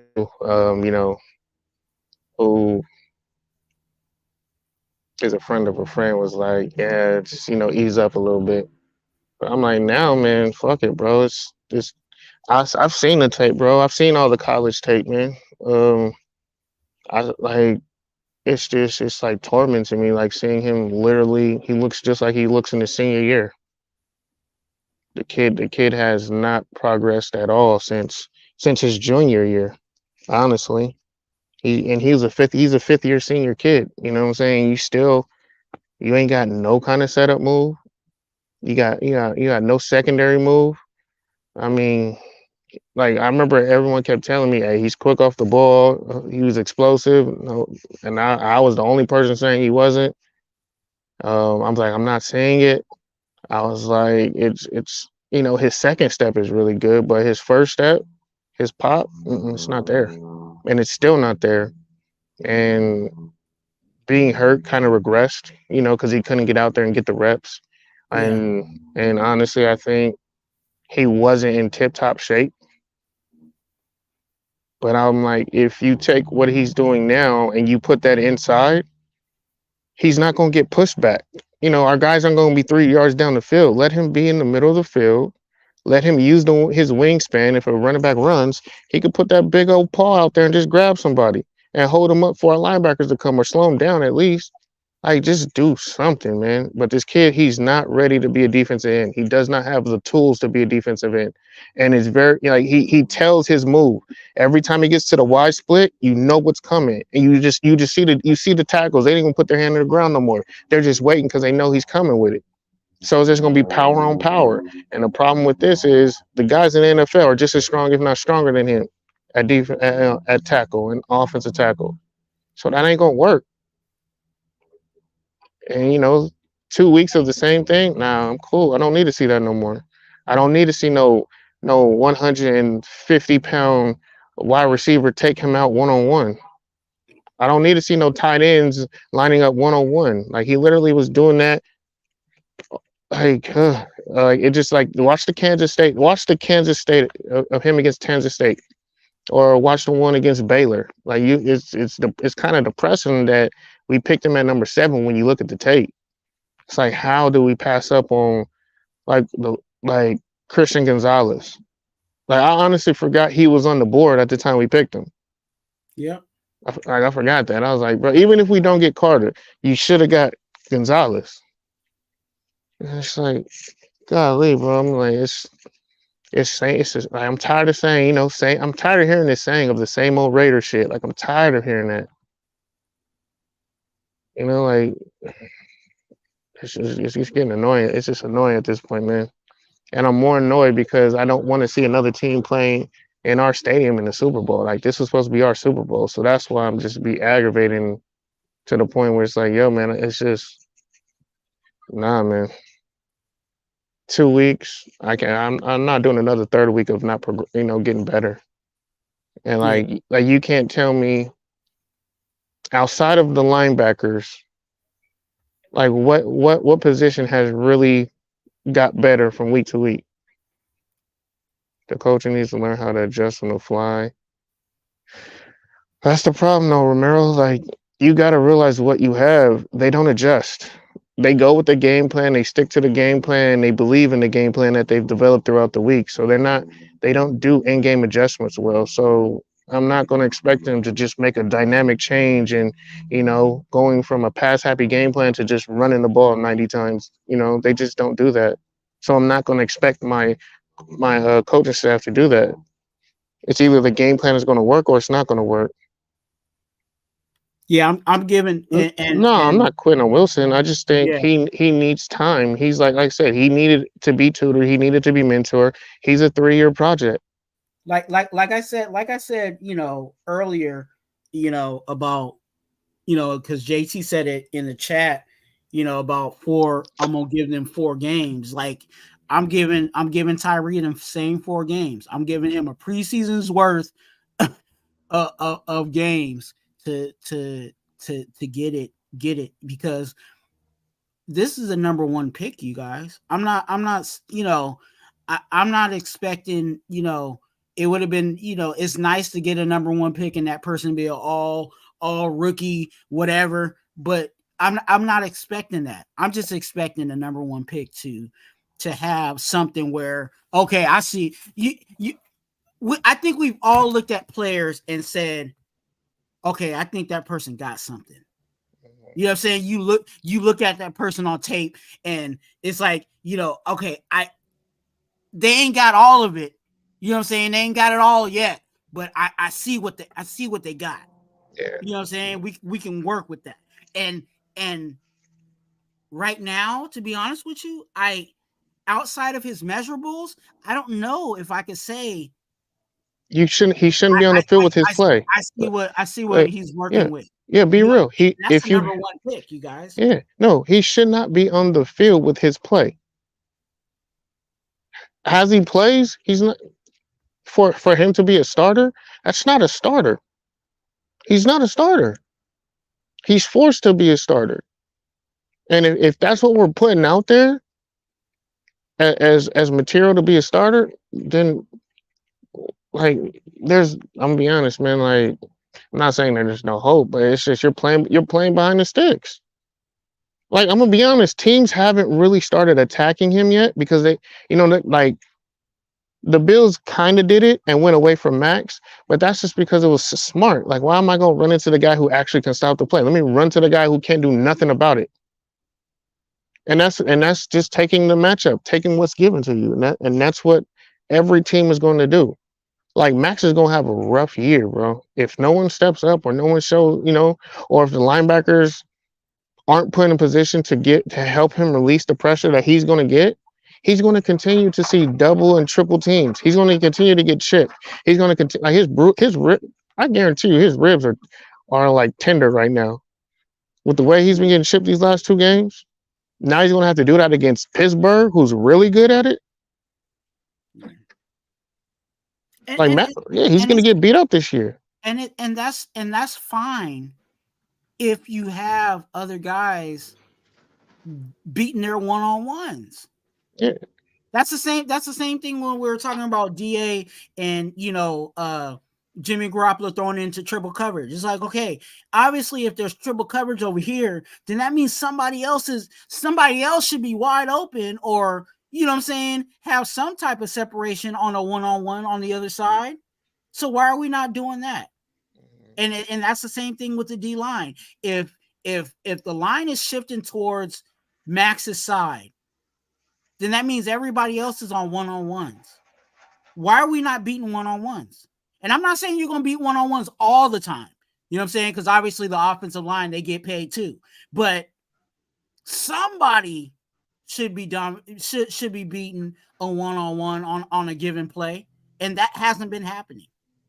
Yeah, like I'm like all these stats that are showing winning percentage or pressures, it's not effective pressure to where it's actually affecting the quarterback's play. You know what I'm saying? Just because you push a guy 3 yards back and he's like within a yard, that quarterback ain't feeling that pressure really. That's just, oh, it looks good, but it's not effective. And that's what, like, a lot of these stats that are just being thrown out is just it's ego shit, because it has nothing to do with like the actual play on the field, because it's not effective at all. I mean, he's playing okay. I think we have more than just one other defensive end that can play. I mean, we've been saying about Coons, we've been saying about other guys, like, when are we going to see them? This is the perfect time to see them. You have a rookie, you know what? He needs time. After one game, you already knew. He came in hurt. He ain't showing nothing. He only got a push. He ain't got no moves. There ain't no pressure coming from the other side.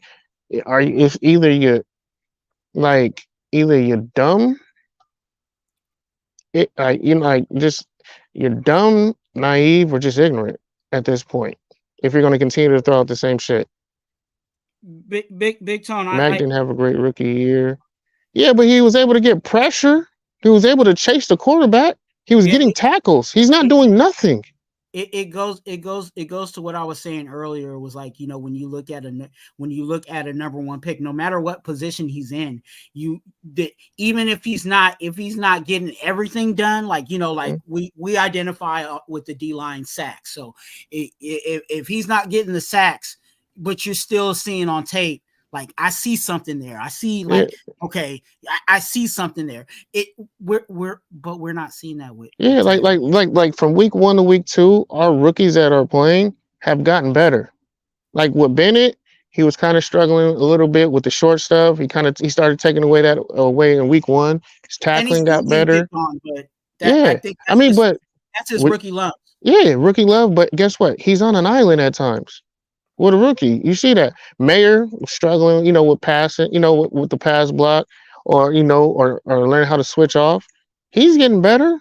I'm not saying it's great, but you see progression. He hasn't progressed at all. He's literally doing the same thing.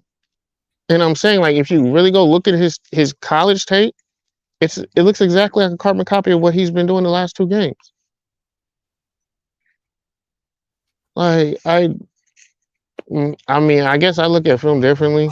Like I said, I'm not even really being critical. I just feel what he can do, we're not utilizing it, and this is my problem with the coaching staff. Like, his skill set right now, because like with what he's doing, and he's just bull rushing people. You can't stay on the field for 3 or 4 plays. He can't stay on the field for 4 plays just bull rushing. That takes up a tremendous amount of energy. That's why he's really only out there for 1 or 2 plays. Like, he can't be out there all the time just bull rushing. But hey, if you're going to bull rush and we're having issues on the inside where these guards in the center they're not moving, I'm going to put my strongest guy, who actually is just pushing people, pushing the tackles back into the quarterback. I'm going to put him in the middle so the quarterbacks can't step up in the pocket no more. Like these past 2 games, the quarterback has been able to step up in the pocket because the defensive ends go so wide, and then they could just roll out and just extend the play and create time. Well, if you have a guy who can push the pocket back and take that away, why not do that? So those are little adjustments that make a big difference in winning and losing games. Just something that simple. Yeah, he's not actually the guy that made the play, but he's making the play or putting his team in position to make a play. Because if he's getting pushed Now he has to eat up 2 blocks. Now that center has to help out the guard because the guard can't take him one-on-one.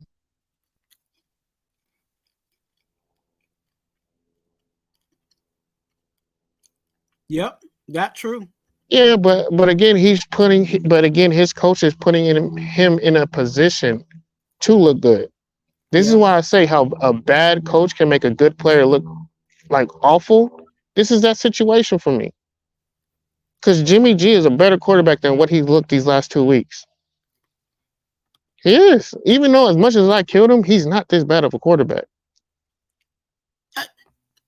Help me out, chat, and help me out, JT, because this just hit me.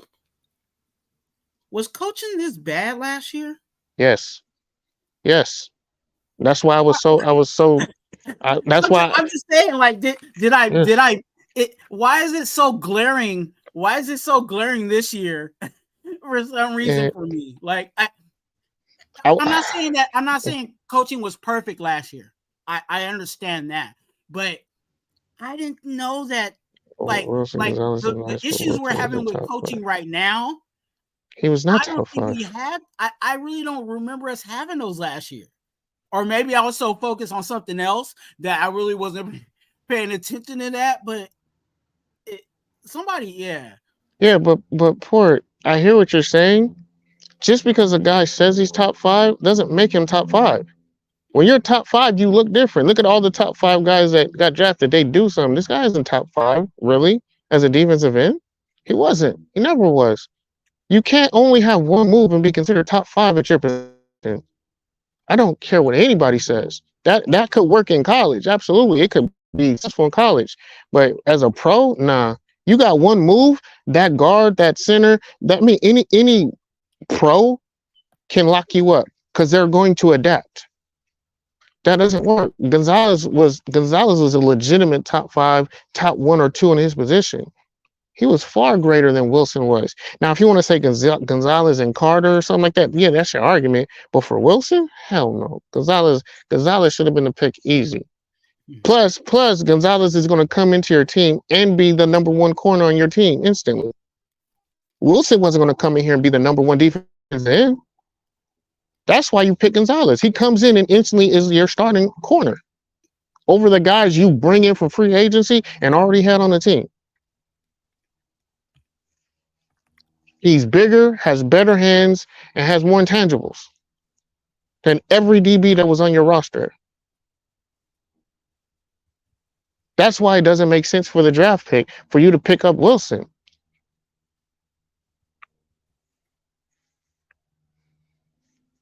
But, I think people are tired of hearing my voice. I'm about to go back inside, Twuan. Question. And I'm asking everybody. I'm gonna put up a banner for you guys so you guys can see it. At this juncture, and you gotta go back to you gotta go back in the time machine. Who's better? Clee? I don't even have to.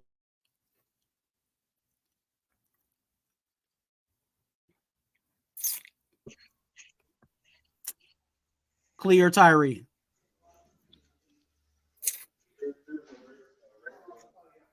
Who was better coming out of the draft? And all we have is 2 games. I'll say that. You know what I'm saying?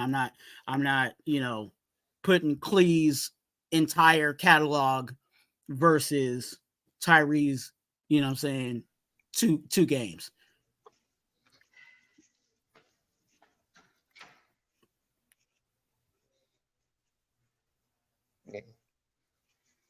I gave my answer. Cool Kev said it's too early. That's just because he doesn't want to answer. So, like I said, it's Clee. It's easy. It's not even a doubt at all. Clee had intangibles. Clee had moves. Clee can actually rush the passer. So, I mean, what is? It's not hard at all. Auntie said Tyree. Okay. I'm saying. You can say that, but Thrash said Clee slightly. yeah, even this 2-game set, Clee. But I'm out here, man. I got to get back to this office. Okay. I got to run a meeting.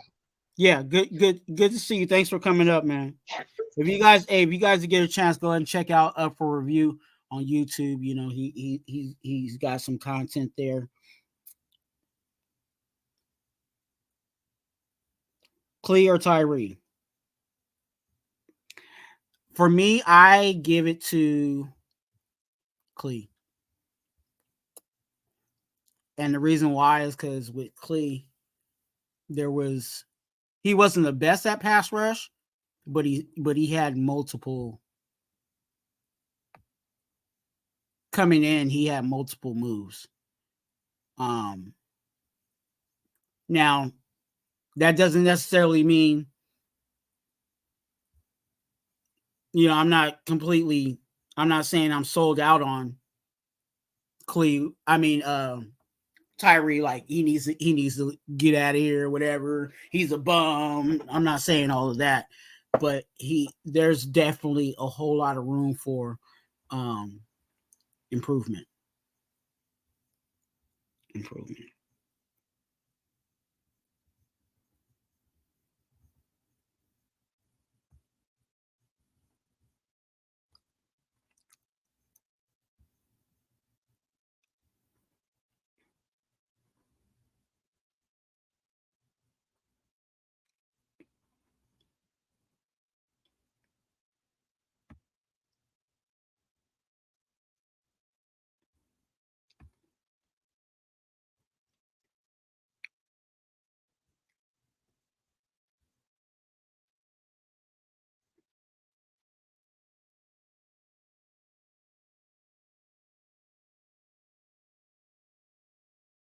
Yeah, it's one of those things, you guys. It's like, it's just things to look at. You know, it's definitely things to look at. You have, you know, all these. It's like we have all these. The main pieces are doing what they need to do. The main pieces are doing what they need to do. Max Crosby's doing the best he can, getting held and everything else that they want to do to him, you know, on the line. But it's up to the other guys to get the job done. It's up to the other guys to handle their one-on-ones.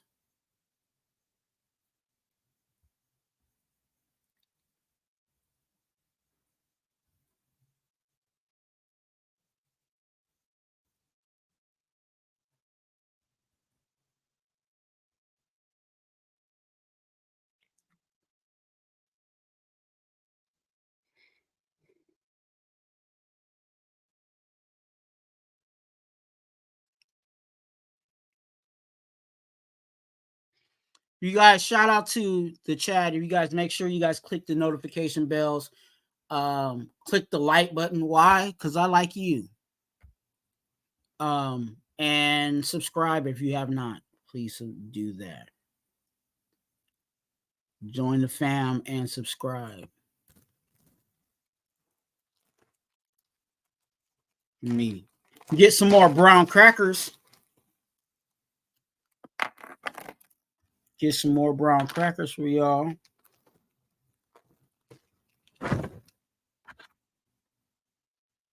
There we go.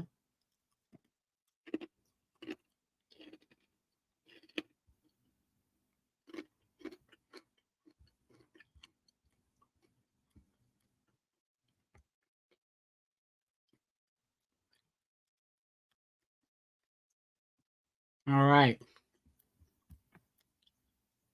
I'm reading your guys' chat. Alex Goes, good to see you. Good to see you.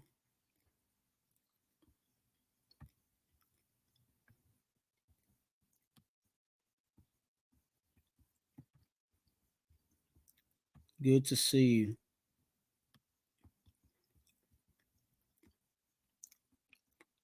Another 2-hour live, you guys. Another 2-hour live.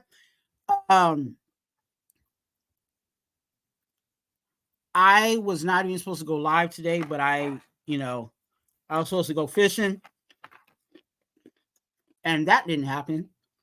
So I was like, oh, let me pull up and see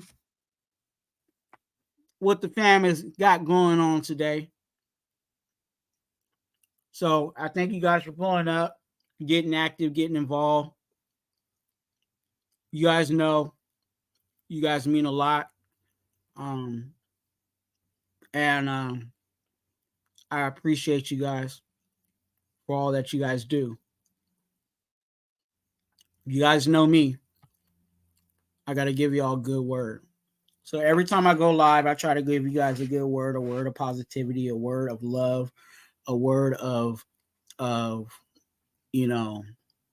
motivation as you guys go through your day. So on this day, as I reflect on which good word do I want to give you guys.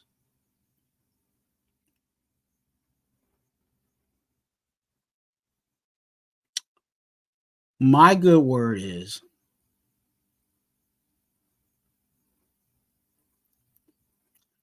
eat something healthy. Eat something healthy. Try a new fruit. Try a new salad.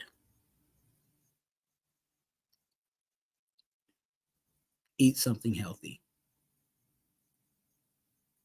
Fast food ain't all that fast food is cracked up to be.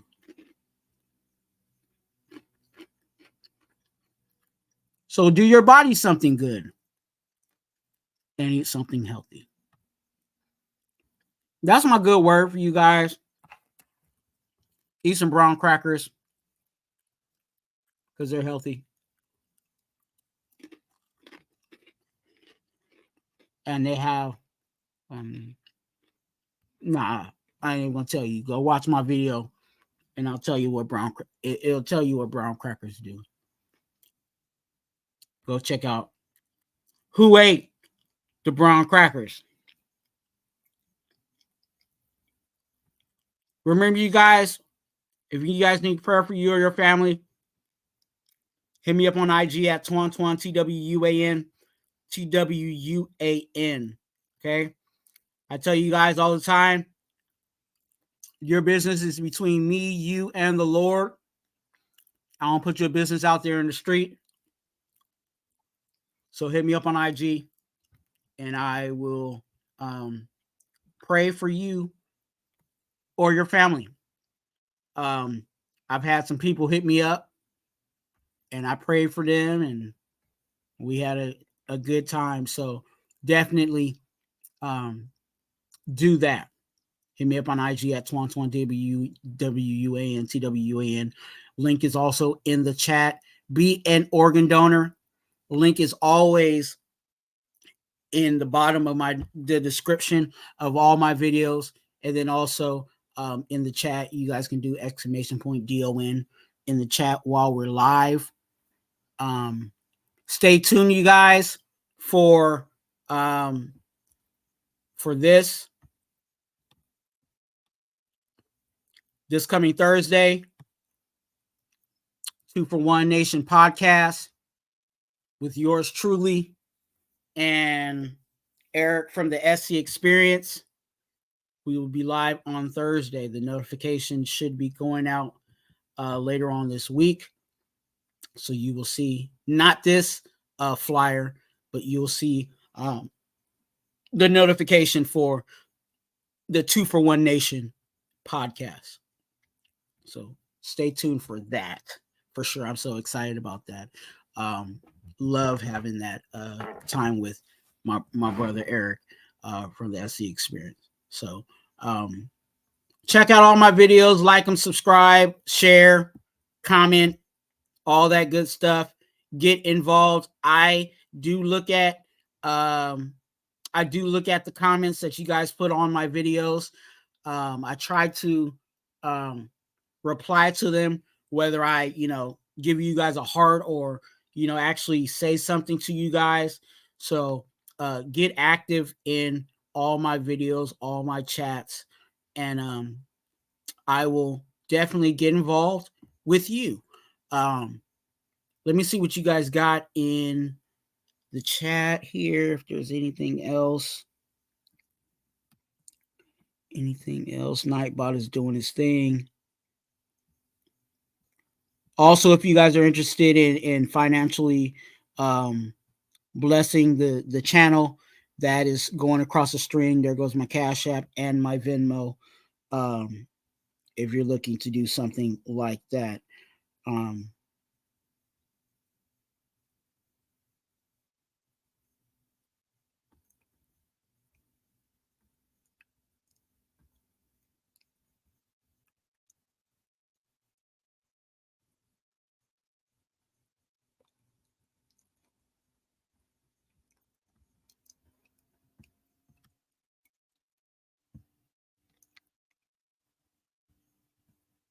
I am reading your guys' comments because you guys are going crazy in this chat.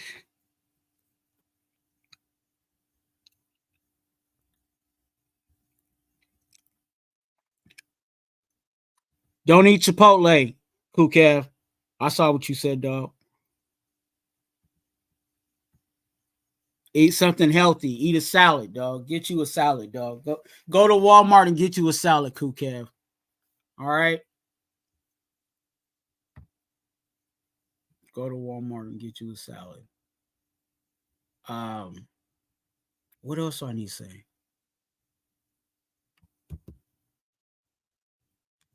Yeah. I will be live. I don't know. Stay tuned. Click the notification bell. I might be live later on tonight. I don't know. It depends on how I'm feeling. Okay. I want to make sure I get everything out. You guys are still chatting in here. Cool. Owls goes.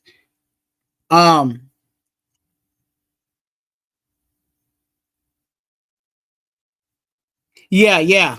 Ozzy, you trying to come on, Ozzy?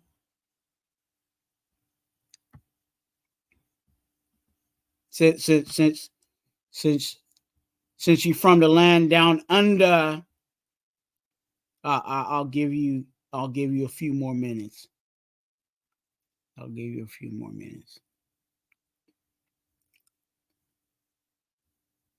Nightbot is in here doing its thing.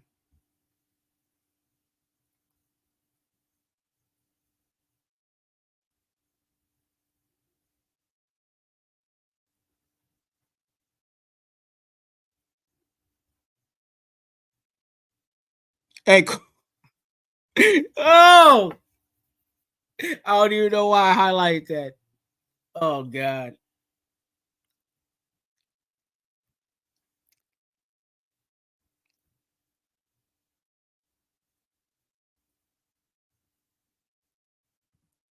Hey, JT, you put a whole bunch of stuff in the chat.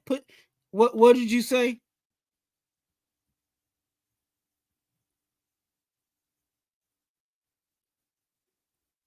Clea 6 tackles, two QB hits, 3 tackles for loss in his first 2 games as a rookie. Oh, okay.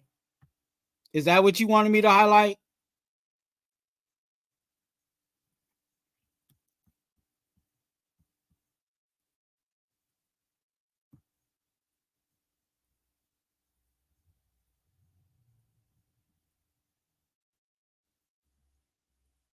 Auntie Six said, Twuan, what would you do to fix the team going into the next game? Well, first of all, they're gonna have to figure out what they're gonna do with that D line. I think it starts up front.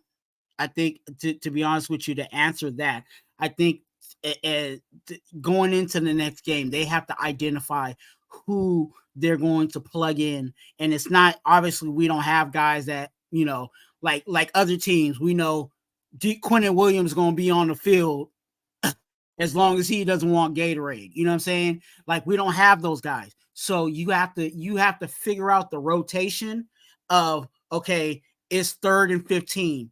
That means, okay, maybe we need our pass rushers out there, you know, in our pass rushing D tackles, you know what I'm saying, to get busy and hopefully sack the quarterback, you know, versus a 3rd and 3 where in most cases they may possibly run it. It could be a run or a pass, but you want to guard the run versus the pass in that type of situation. So you want a thicker D tackle or run stuffing D tackle, so you're not getting gashed on 3rd and 3.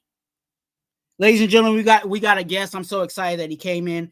I was actually about to leave, but he came in, and I actually will give him some time on this channel. I got love for this brother and can't wait for the content that he has moving forward. Ladies and gentlemen, your friend from the land down under, Port Adelaide Raider, Ozzy. Twuan.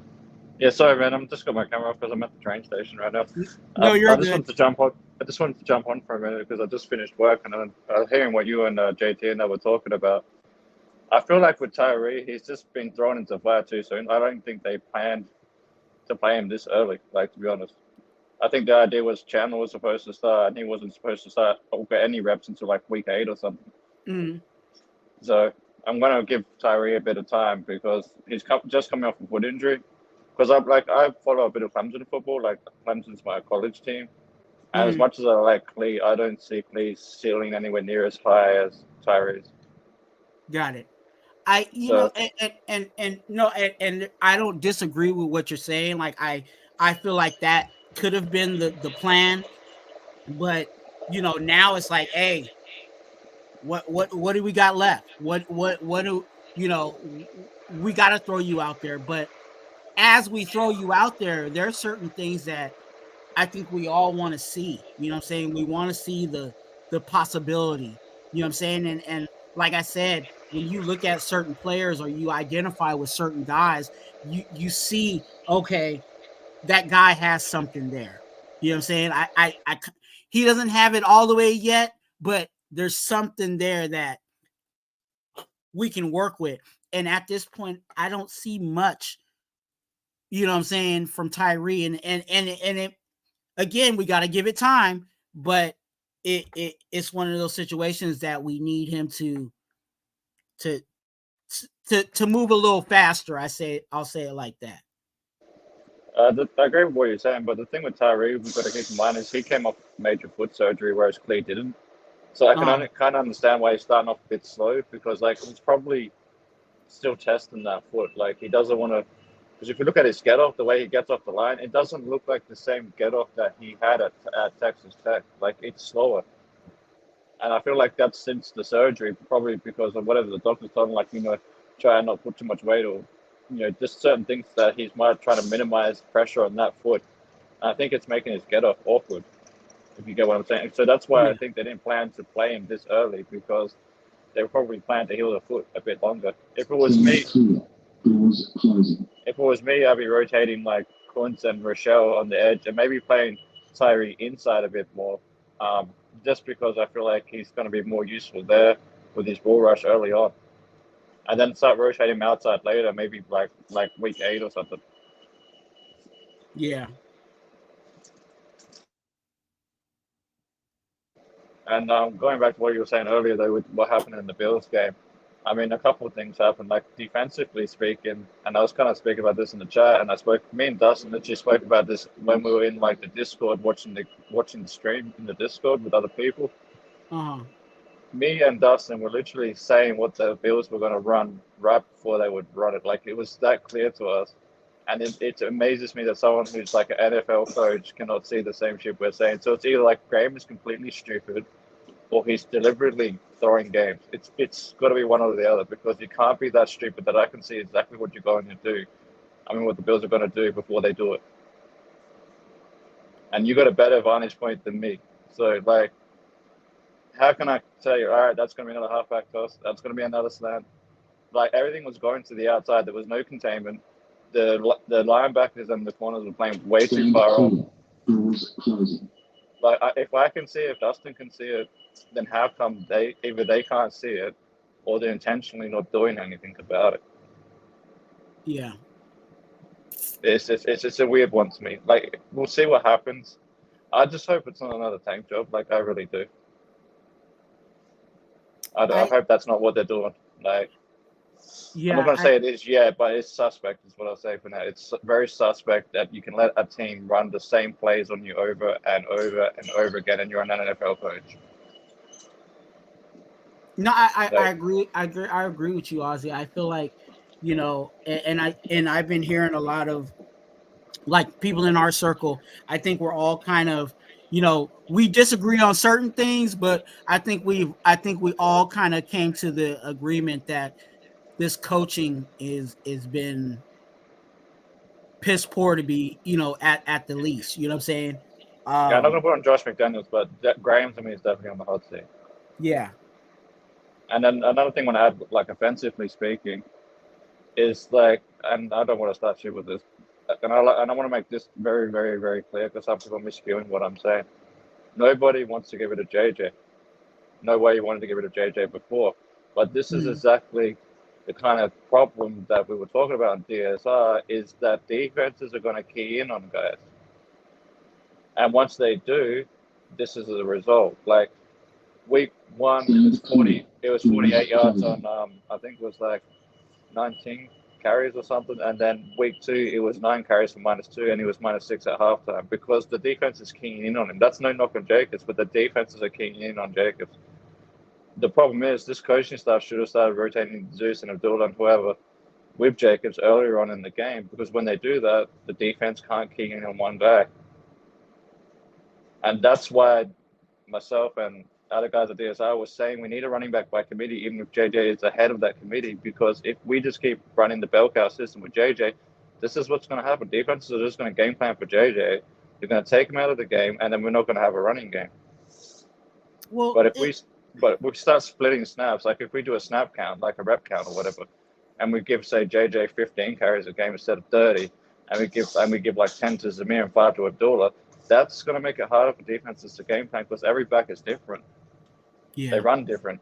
And then if the defense has to play different, like if we keep switching between inside, outside, like we should start with Zamir because Zamir's that guy that runs north to south. Like we know he only runs north to south. He's not an outside running back. So start the game with him. Give him switch him in and out with Jacobs at the start of the game to make it the game easier on Jacobs and to make it like the run game overall better. Don't just keep pounding it just with JJ until like the end of the game and then go, oh, now shit, we'll throw Zamir in. And also, you know, like, and I know you're talking about just specifically the run game, but if we could even get to the place where, you know, the run game is helped, because obviously the run game also complements the passing game. So I agree. If they're keying in on the run, then we need to be running more play action. Agreed. And the wide receivers need to be ready for, you know what I'm saying, ready for that and all of that and prepared for those things. But is the coaching staff doing that, or is the coaching staff calling those things because of and that was the thing that was killing me, Ozzy, was we seen the way the Broncos played us and we barely got out of that. And the Bills did the same game plan with their roster, and we still didn't have an answer for it. So what is the coaching staff trying to figure out? Like, you know what I'm saying? Because like I said, you know, and I don't know if you heard me earlier, but I feel like this upcoming game against Pittsburgh, they're going to do the same thing the Bills try to do. They're going to pack the line of scrimmage and force you to throw the ball. They're going to try to take away JJ, and we're going to have to rely on Jimmy G. Yeah, I agree. That's exactly what they're going to do. I mean, why wouldn't they? The last 2 teams have done it to us, and it's worked. Like, it's a copycat league at the end of the day. If other teams see something that's working, they're going to use it until we do something about it. And that's the problem with having just a single back system. Because, like you said, we need to have at least a serviceable running game in order to set up the pass. So, with that being said, having a committee makes it harder for guys to key in on the run game, and then it makes it better for our offense overall.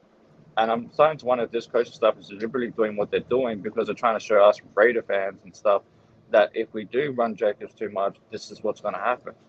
Because I still feel like a part of like what was going on with them signing JJ is because we were all clamoring for JJ to be re-signed, and they were getting a lot of pressure, like a lot of outside noise from fans and whatnot.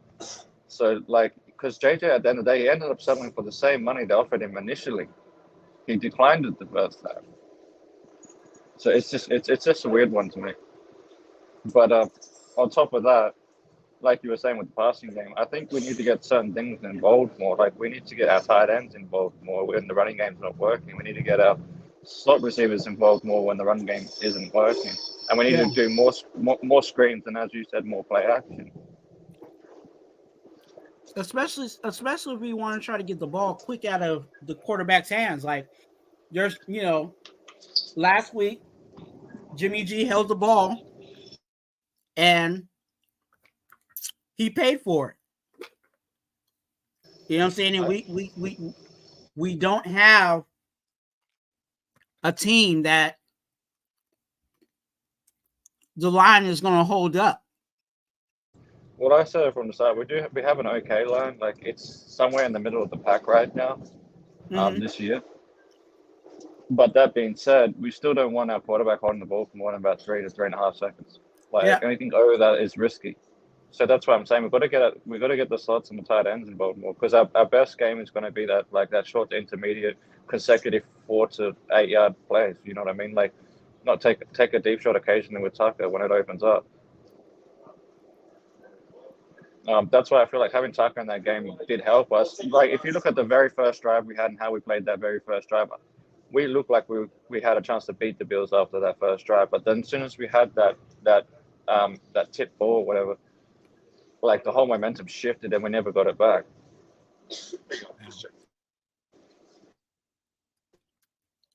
The report here, I just saw this that I guess there's a report out there about the interest of getting Cam Akers, and I don't think that's going to work. I don't think it's going to make a difference in all honesty, because they'll just and that's what I mean. Yeah, we need to do things to change up the actual scheme. Like we need to rotate backs through, split the snap count more with the other backs, or use screens to kind of take pressure off for JJ. We've got to try different stuff to kind of change up the game plan a little bit. We can't keep running the same thing we're running the last 2 weeks. Yeah. Otherwise, we're going to become predictable, and when you become predictable, that's when you have games like the Bills game.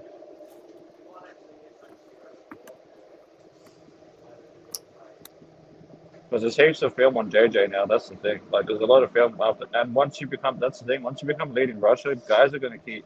Defense is going to key in on you. I get that. It's not necessary. I don't even think it's film. I think it's just the fact that they know. It's just they know who JJ is, so they're going to key in on him. Yeah, they know that JJ is the start off of our offense. So if they can, kind of like Belichick does, Belichick will take away your best player and force you to use your other guys, right? Well, that's what these other defenses are doing. They're saying, hey, we're going to take away your running game because, to be honest with you, we don't trust Jimmy G's arm. And that's why I'm saying they're and by saying this, I'm not saying he's any better than JJ by a mile. That would be crazy.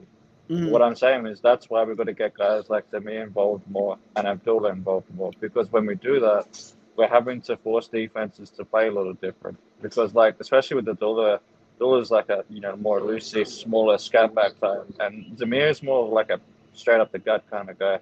So if we mix up a little bit with them and JJ, it's gonna make defenses more honest. They're not gonna be able to scheme on just one dude. And then another thing we need to do is occasionally when we're doing stuff like that, we can occasionally switch it up and throw like a screen pass to like a builder. Because maybe they don't know if he's gonna run it, they don't know if he's gonna it's gonna be another screen again. It just keeps defenses guessing. Yeah. I feel like that's what it comes down to. It's scheme at the moment. Like, there's no way you're the leading rusher 1 year and then you come out here the next following year and you're -6 at halftime, -2 by the end of the game, unless there's something going on, not just with the player, but also with the scheme. Because guys are obviously scheming against what you've been doing last year and at the start of this year. So something's got to change. They definitely got to figure those things out. Definitely do. I totally agree. Well, Ozzy, what you say you on the train? What's that? You said Yeah, you're I'm on the train? Yeah, Wes got the car, so I'm using the train today. Oh, nice. Yeah. You know, I'm a gentleman. I give her the car. Yeah. It's pretty easy to get where I'm going on the train, so. Yeah, that'd be interesting. Like, I don't know how, like, how is it like doing it on the train? Like, how long do you have to ride the train to get home or whatever? No, not long from the city. I'm not going home. I'm just going to go do something in an area called Port Adelaide. So it's like 10 minutes from the city to Port Adelaide, pretty much. Oh, okay. Yeah, my house where I'm living at right now is like 10 minutes from the city on the other side. So it's not too hard to go. Adelaide's Adelaide's a city, like a capital city, but it's kind of small compared to like some of the American cities like New York or whatever, or LA. Okay. It's kind of small. It's almost, I call Adelaide like a country town version of a big city. Because it's only got a population of probably about 2 million, 3 million. Stand clear. Doors closing. So it's not that big. Yeah.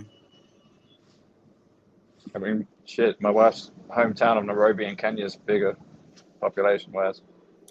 Oh, she lives in Nairobi? I mean, she's from Nairobi? Yeah, she's from Nairobi. Nice.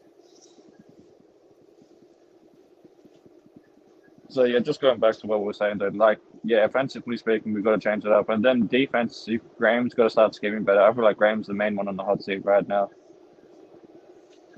Like, there's only so much Josh McDaniels can do as a head coach. If your defensive coordinator isn't making adjustments and, you know, your OC isn't changing up with the backs, like trying to figure shit out, there's only so much you can do. Like, and players got to execute too at the end of the day, because there's certain things that aren't being executed on both sides of the ball. Of course. Like there's no way you can, as a head coach, you can predict, you know, your quarterback throwing a pass and then it gets tipped up in the air, or like, and this is no knock on JJ, but that second interception to me was on JJ. I mean, that, like, no offense to JJ, but that linebacker totally bitched JJ. Like, he literally reached over the top of him and snatched the ball and said, "Give me the ball, bitch." Pardon the language, but no, like that's how exactly I saw it. what happened. Yeah, and that's not good enough. And I'm not going to make excuses for any player on the team, including JJ, because JJ should be better than that. Like, you know, he's a leading rusher, and there's no way he should allow a linebacker to just snatch the ball from him like that. And I feel like that's partly him sitting out and not being at training camp and all that, and him not being in 100% football ready. But he even pretty much admitted that himself when he did the after-game interview. So,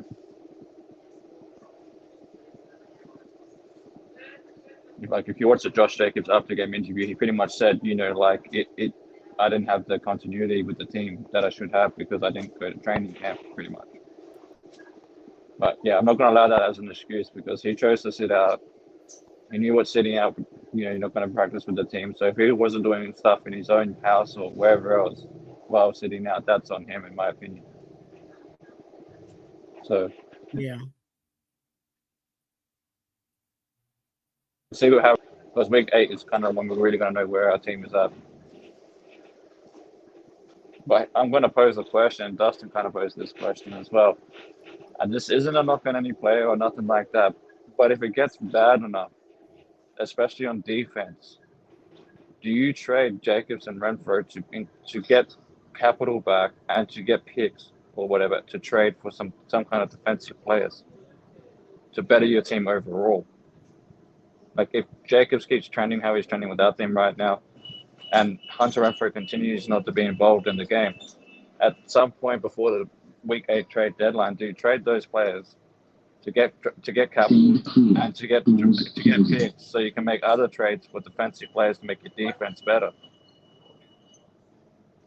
I as a would say regime?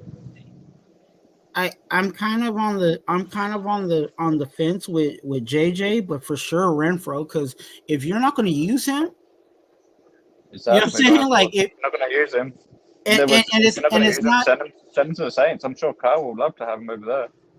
it's not that Renfro can't play. Like I think Renfro's Oh, I agree. That's why I said not a knock on but any player. There's definitely someone that's going to win Renfro.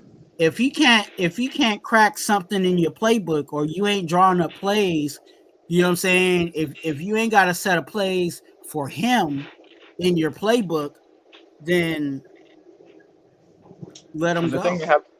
thing you have to consider, I think, even if we trade Renfro like now, I think we end up getting at least 8 million back out of the 13 or something. So I think 7-8 million. So it's not like we're not getting. That's a fair chunk of change. Like you can get a player with that. You know what I mean? Like we could trade for somebody like a DT or a linebacker, or most importantly, I would love to trade for some kind of solidified cornerback, because I just feel like corner is one of our main weaknesses right now. Like lots of people wanted Marcus Peters and that, but this like what I'm seeing now is exactly what I was worried about with Peters. He was a great player, but he's on like the tail end of his career. So it's like if he's at the tail end of his career, you can see how far off he's playing when he plays, and he's allowing all the underneath stuff. So he's giving up like 5-6 yards almost on every play almost.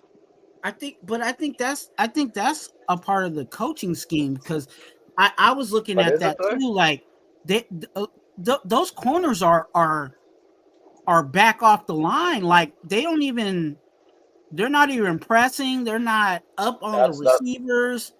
I Like, agree. Me and Dustin were yelling this stuff live because we had like the Discord where Dustin and they streamed the game live through the Discord, right? We were literally screaming this shit during the game, like, why the f are they so far off the line of scrimmage? Like, and not just the corners, but the linebackers as well. It's like, and then you had this weird play. I don't know if you saw, but there was this weird play where it looked like Diablo was playing corner practically. And it was like, what the hell is going on here? yeah. It was just that game was very strange to me. Like it's either they're doing some really really stupid things on the coaching staff, or or it's like kind of like last year where we were talking about, are they intentionally losing some games that against teams that should beat us anyway? Are they intentionally throwing those games to make sure that we do or something? Like, is there some kind of like future thing in mind where they're looking at being in a certain position at the end of the year to draft somebody or something? Is that what they're doing here? Like, it's too early to tell, obviously, but Yeah. it's just suspicious. It's just something it's definitely something I'm gonna keep an eye on.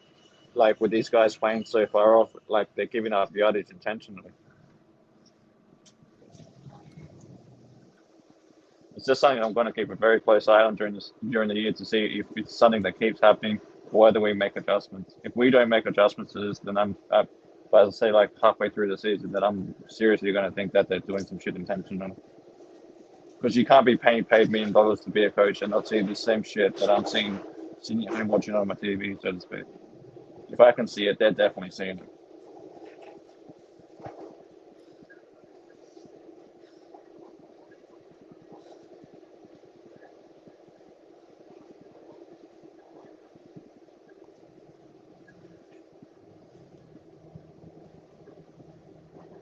Yeah, facts, Thresh. Like Eric Allen said the same shit that I'm saying about like how what he's doing ain't working, how they're playing too far off and all these things. Hey, he had to say it as nice as possible because he's on the Raiders. He's on the Raiders Yeah, network. exactly. He's on the Raiders network. Yeah, so I'm not putting too much on McDaniels right now. His D coordinator sucks right now. Like, I'm not gonna lie about it. Because I was one of the ones on Graham's side, but if he doesn't change shit up, he needs to go. I would even fire him halfway through the season, promote one of my other coordinators to defensive coach if this keeps up, and just McDaniels will have to pay more attention to the defensive side of the ball for the rest of the season in the offense. And that's what I mean, I was hoping this year was that he would, give up he did some it of his last year a play little bit. calling duties and actually be the head coach. You know what I'm saying? To be able to go to whatever room, you know what I'm saying, he felt he that needed, the work. You know what I'm saying? If if our linebackers, I'm just using it as an example, if our linebackers ain't cracking it up, you know what I'm saying? Like, I need you as the head coach to go walk into the linebacker room and make it known that we need to make a better effort here. You know what I'm saying? But if he's just stuck with the offense, he's not really managing the offense, the defense, or, you know what I'm saying, going around and seeing what needs to be fixed with or whatever. So that was my hope for him, but I don't think that's the case.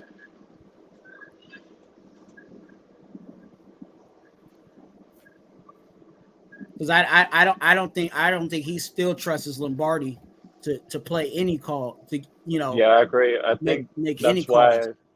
Yeah, I agree because I think that's why in the preseason we found ourselves on Buddy making calls because Josh McDaniels probably wanted to see where he was at to see if he could let him kind of take over a little bit while he focused on the defense, but it doesn't look like that's the case. Like it looks like to me like Buddy isn't ready for that responsibility yet. So I think that's why Josh McDaniels can't be too focused on the defense because he's still got to focus on the offense as well. That's why it sucks for McDaniels right now because he doesn't have anyone on either side of the ball who can kind of take over responsibility to how Josh McDaniels was OC while Bill Belichick kind of ran the head coaching stuff. You know what I mean? He had the thing for Bill is Bill had two good guys on each side of the ball. Like he had a great defensive coordinator and he had a great offensive coordinator, so he could concentrate on what he needed to concentrate on. Josh McDaniels doesn't have that yet. When you don't have reliable coordinators, it makes your job all that much harder as the head coach.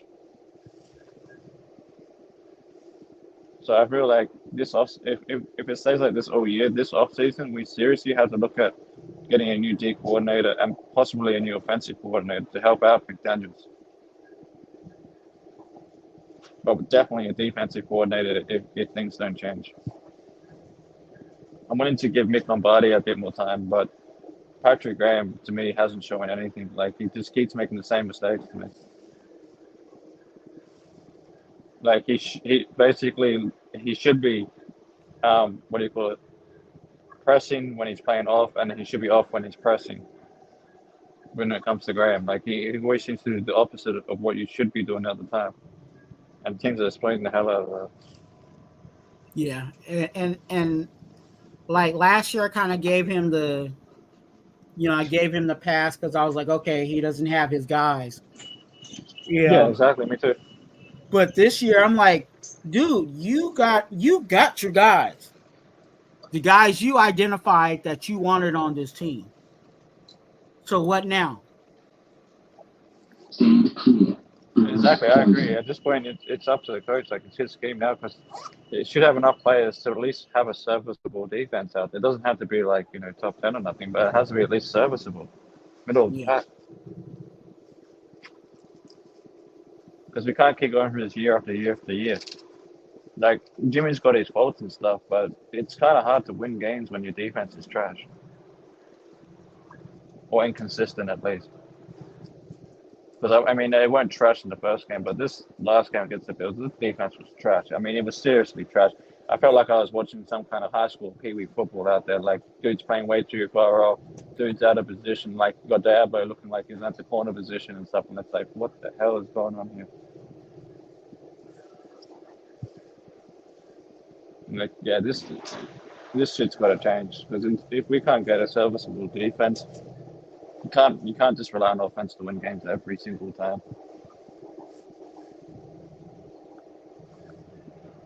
Yeah, it's one. It's like I'm not, and I'm really not trying to go into kind of what you're saying about them throwing games, but it kind of makes you want to lean your eye. Like, are they? Yeah, that's what I mean. I'm not saying that they are yet, but I'm just saying it's very suspicious what's going on. Like, I don't know how you can be a coach in the NFL and look like you can't even coach a high school football game. I just don't see how that's possible. Because I feel like right now, if we promoted any of our assistant coaches like Rob Ryan or one of the younger guys like Chris Ash or something, like any one of those guys could have called a better game against the Bills defensively. Like, that's how bad it was. We could get our secondary coach to call the game better. Like,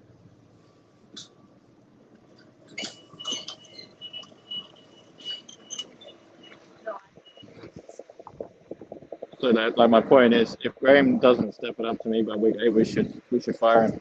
I think, like, if we're like, where are we now, like 1-1. So if we're say 2-6 by week 8, we should just fire Graham to me. Just fire him, get it over with, rip the band-aid off. Promote someone like I would rather have a younger guy in there, like a Chris Ash or somebody, because I feel like Rob Ryan hasn't, like, he's been out of doing any kind of like defensive coordinator stuff for like 15 years now. So I think he might be like a bit like too old to be the defensive coordinator even in term. Yeah. But maybe like put Chris Ash as defensive coordinator or someone else that's younger, that's more like, going to have a modern take on how an NFL defense should be run. Just let them be the interim defensive coordinator for the second half of the season. And then when we go into next offseason, we can look at like who's available as far as defensive coordinators go. Because I mean, it honestly can't get any worse than defense. It really can't. I mean, we got bullied by the Bills.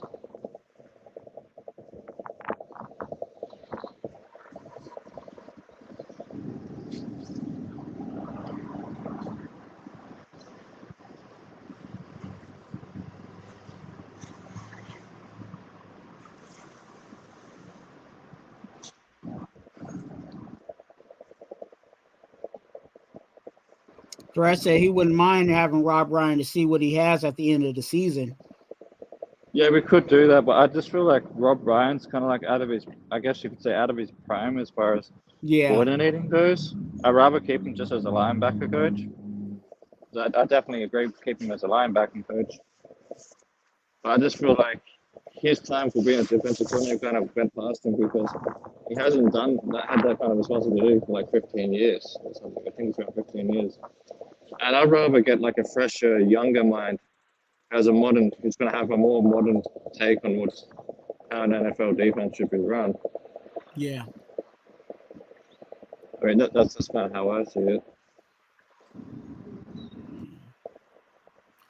Yeah, it's there's a lot to discuss, and we gotta kind of get it all out now, right? So we can move on to the next game and stuff like that. I know for me, schedule wise for YouTube, I'll be more might talk a little bit about the Bills, but I know I agree. It's just good to get over with them. Talk about more about the Steelers. This upcoming Thursday, I'm going to be live with SC for the 2 for 1 Nation podcast. So, yeah, I'll try and check that out. I'm not working. Yeah. But yeah, I agree. I mean, we should. No one really likes talking about a loss, but yeah, talking about the Steelers though, I feel like they're going to bring a lot of pressure they're going to bring a shit ton of pressure. I mean, they've got TJ Watt over there. So Mm. that being said, like if we got to get this screen game involved more, like if we don't, I feel like it's going to be a bad day for Jimmy G. Because if we can't establish a run, and we're just going to get Jimmy to force the pass all day again, and we don't even at least try to throw some screens and stuff in there, it's going to be a bad day for Jimmy. No, I agree with you. I think our O line is going to get really tested this coming week, and I'll be talking about that in one of my videos for the Because I game don't know plan. I haven't watched the game yet, but I don't know, like if you were reading up on what the Steelers did in that last game. Like that defense looks ready, man. Like No, I I watched that game, the Pittsburgh versus the yeah, I didn't Cleveland. watch the game yet, but I was reading about it and I'm like, God damn. If that's what we're going up against this week, it ain't gonna get any easier.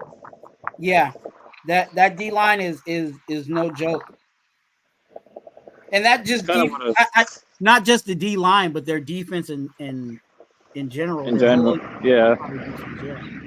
I But kind of spoke on it a little bit before the season even started, saying like when people were giving their score predictions, I was saying don't sleep on Pittsburgh, man, because they might not have the best quarterback, but they got a sure as hell got a defense. Yeah. But yeah. That's the thing though, we're gonna have to. I think our defense is gonna have to help us in this game. Like they're gonna have to. But I feel like it's not like Pittsburgh is gonna be an easy team to score against. So it's probably gonna be another low-scoring game like Denver. Like if we want to have a chance to beat the Steelers, our defense is gonna have to play. Well, that's the hope. You know what I'm saying? That is the hope for the Pittsburgh Steelers. They know that their offense is not the best. So their defense knows that they have to keep the score low, you know what I'm saying, in order for them to win games. Now, if they keep the score low and keep it in a close game, they know that they have a fighting chance. But yeah, that's going to be them. That's going to be their goal every week. You know what I'm saying? I agree totally with that. I agree totally with that, and that's why I'm saying because we've got to kind of take advantage of Kenny Pickett in this one. Like if we can get pressure on Kenny Pickett, cause him to cause a couple of turnovers, that's going to probably be the difference in the game. But if we can't force like any turnovers and have no pressure again, I feel like this could be just as bad as the Bills.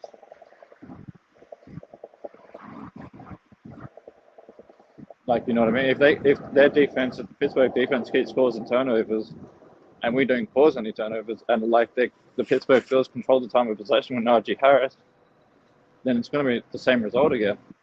Yep. And that's why I said that. That's why I said what I said. In the strategic game plan, I think they're just going to copy. Oh, absolutely. Why wouldn't they? They don't need to change anything until we do something different. Yeah. So it's going to be really on McDaniels and especially Patrick Graham and Mick Lombardi to like get the defense and offense ready. Yeah. And they have. I just hope whatever they're doing now, like in the meeting rooms and on the practice field, that they're changing stuff up from last week. I feel like we got to get our tight ends involved more. We got to get our other running backs involved more, and our slot receivers as well, like Hunter Renfrow. Otherwise, like I said, if Hunter Renfrow is not going to be used, do we just trade him in the hopes of getting some money back and some draft capital and go after a player like a corner before the trade deadline?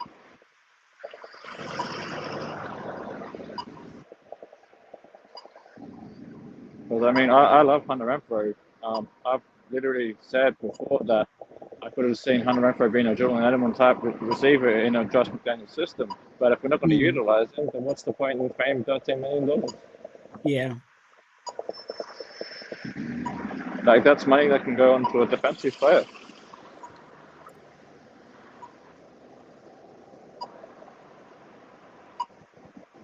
Anyway, man, I've got to head off now. I've got to go to kind of like a business meeting. Okay. Kind of deal. So I appreciate you having me on though. Yeah, tell everybody where your what your channel is and how they can get involved with what you got going on. Well, we can find me at Port Adelaide Raider on YouTube and IG, and also now TikTok and Twitter. Then you can find me a lot. I'm on the DSR, that's the Death Star report a lot nowadays because I don't really have time to do like 2 shows nowadays. So I'm over there a bit more than I am on my own channel lately. So you can find that at the Death Star report. We do some good shows over there. Free warning though, like generally on DSI we do talk a lot of shit, and sometimes it's not the most popular opinion.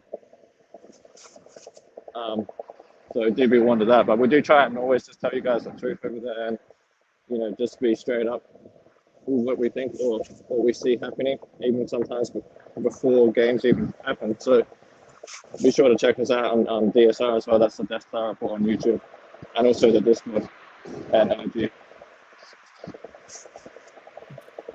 And also, just let people know if there's anyone who cannot have access to the games, like you have trouble to see Raider games, please join the DSR Discord, because Dustin and those guys over there do stream the game for free. So anyone who cannot catch a Raiders game for whatever reason, make sure you check out the DSR Discord, because you can see the games there for free on game day. All right, sounds good. Raider Nation Jason said he'll hit you up and maybe you guys can link up for a show. Yeah, for sure. Shout out to Raider Jason. I like the good content over there, Raider Jason as well. Yeah. No, thanks. I appreciate you having me on. I'm just gonna head off now. So appreciate you having on, brother. And if I do end up doing a show, whatever, you're always welcome. Thank you so much, man. Blessings to you, and hope all is well with you. Same to you, brother. Have a good day, brother. Later, bro. Take care. Yeah, Ozzy came in, dropped some knowledge, you guys, before we get out. I gave you guys a good word. I said, make sure you guys, I'll do it again. Good word. Make sure you guys eat something healthy. Eat something healthy. That is the good word today. Eat something healthy. Okay. Also, you guys remember this Thursday, we will be live for the 2 for 1 Nation podcast. Me and Eric from the SC Experience will be going live. So definitely check us out this Thursday. Get active, get involved. I appreciate you guys. I love you guys for all that you guys continue to do in the chat and everything else. We gonna get through this together, y'all. Win or lose, we gonna get through this together. You know what I'm saying? We gonna hey Jason, I you hit me up and I literally woke up like hella late and that's when I saw, yeah. So but hey, I'm gonna catch you for real. I'm gonna set my alarm and I'll make sure that I'm ready to go. You know what I'm saying? Got, wipe my face and everything, so I ain't got all the, you know what I'm saying, eye boogers and everything else. So I'm good to go on your channel. Cause yeah, you got some good stuff over there, some good content. Check out, speaking of content, I got a whole bunch of videos, you guys, that I just released and checked out. Please go watch my videos. Please like my videos and share them to all your platforms. Because again, it's just information for you guys to know and for you guys to learn. And yeah, enjoy it. So definitely, if you guys are interested in that, or any of the information, any other information, you guys can hit me up on IG. I am available to talk to anybody and everybody, if they want. So definitely, you guys are, please be a blessing. You are a blessing. Be a blessing to someone else. And let's go. Vamos Raiders. Go Raiders. Enjoy the rest of your day, y'all. Blessings. What up, hello?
Today is the day when our heroes of the past become our legends of the future.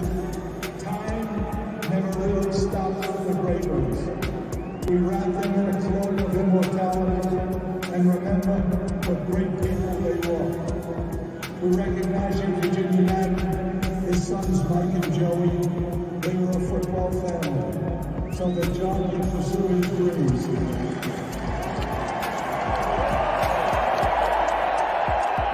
To Raider Twuan and a tribute to John Madden and Al Jacobs, who declared that the fire that burns the brightest in the Raiders organization is the will to win. Ladies and gentlemen, the Madden family.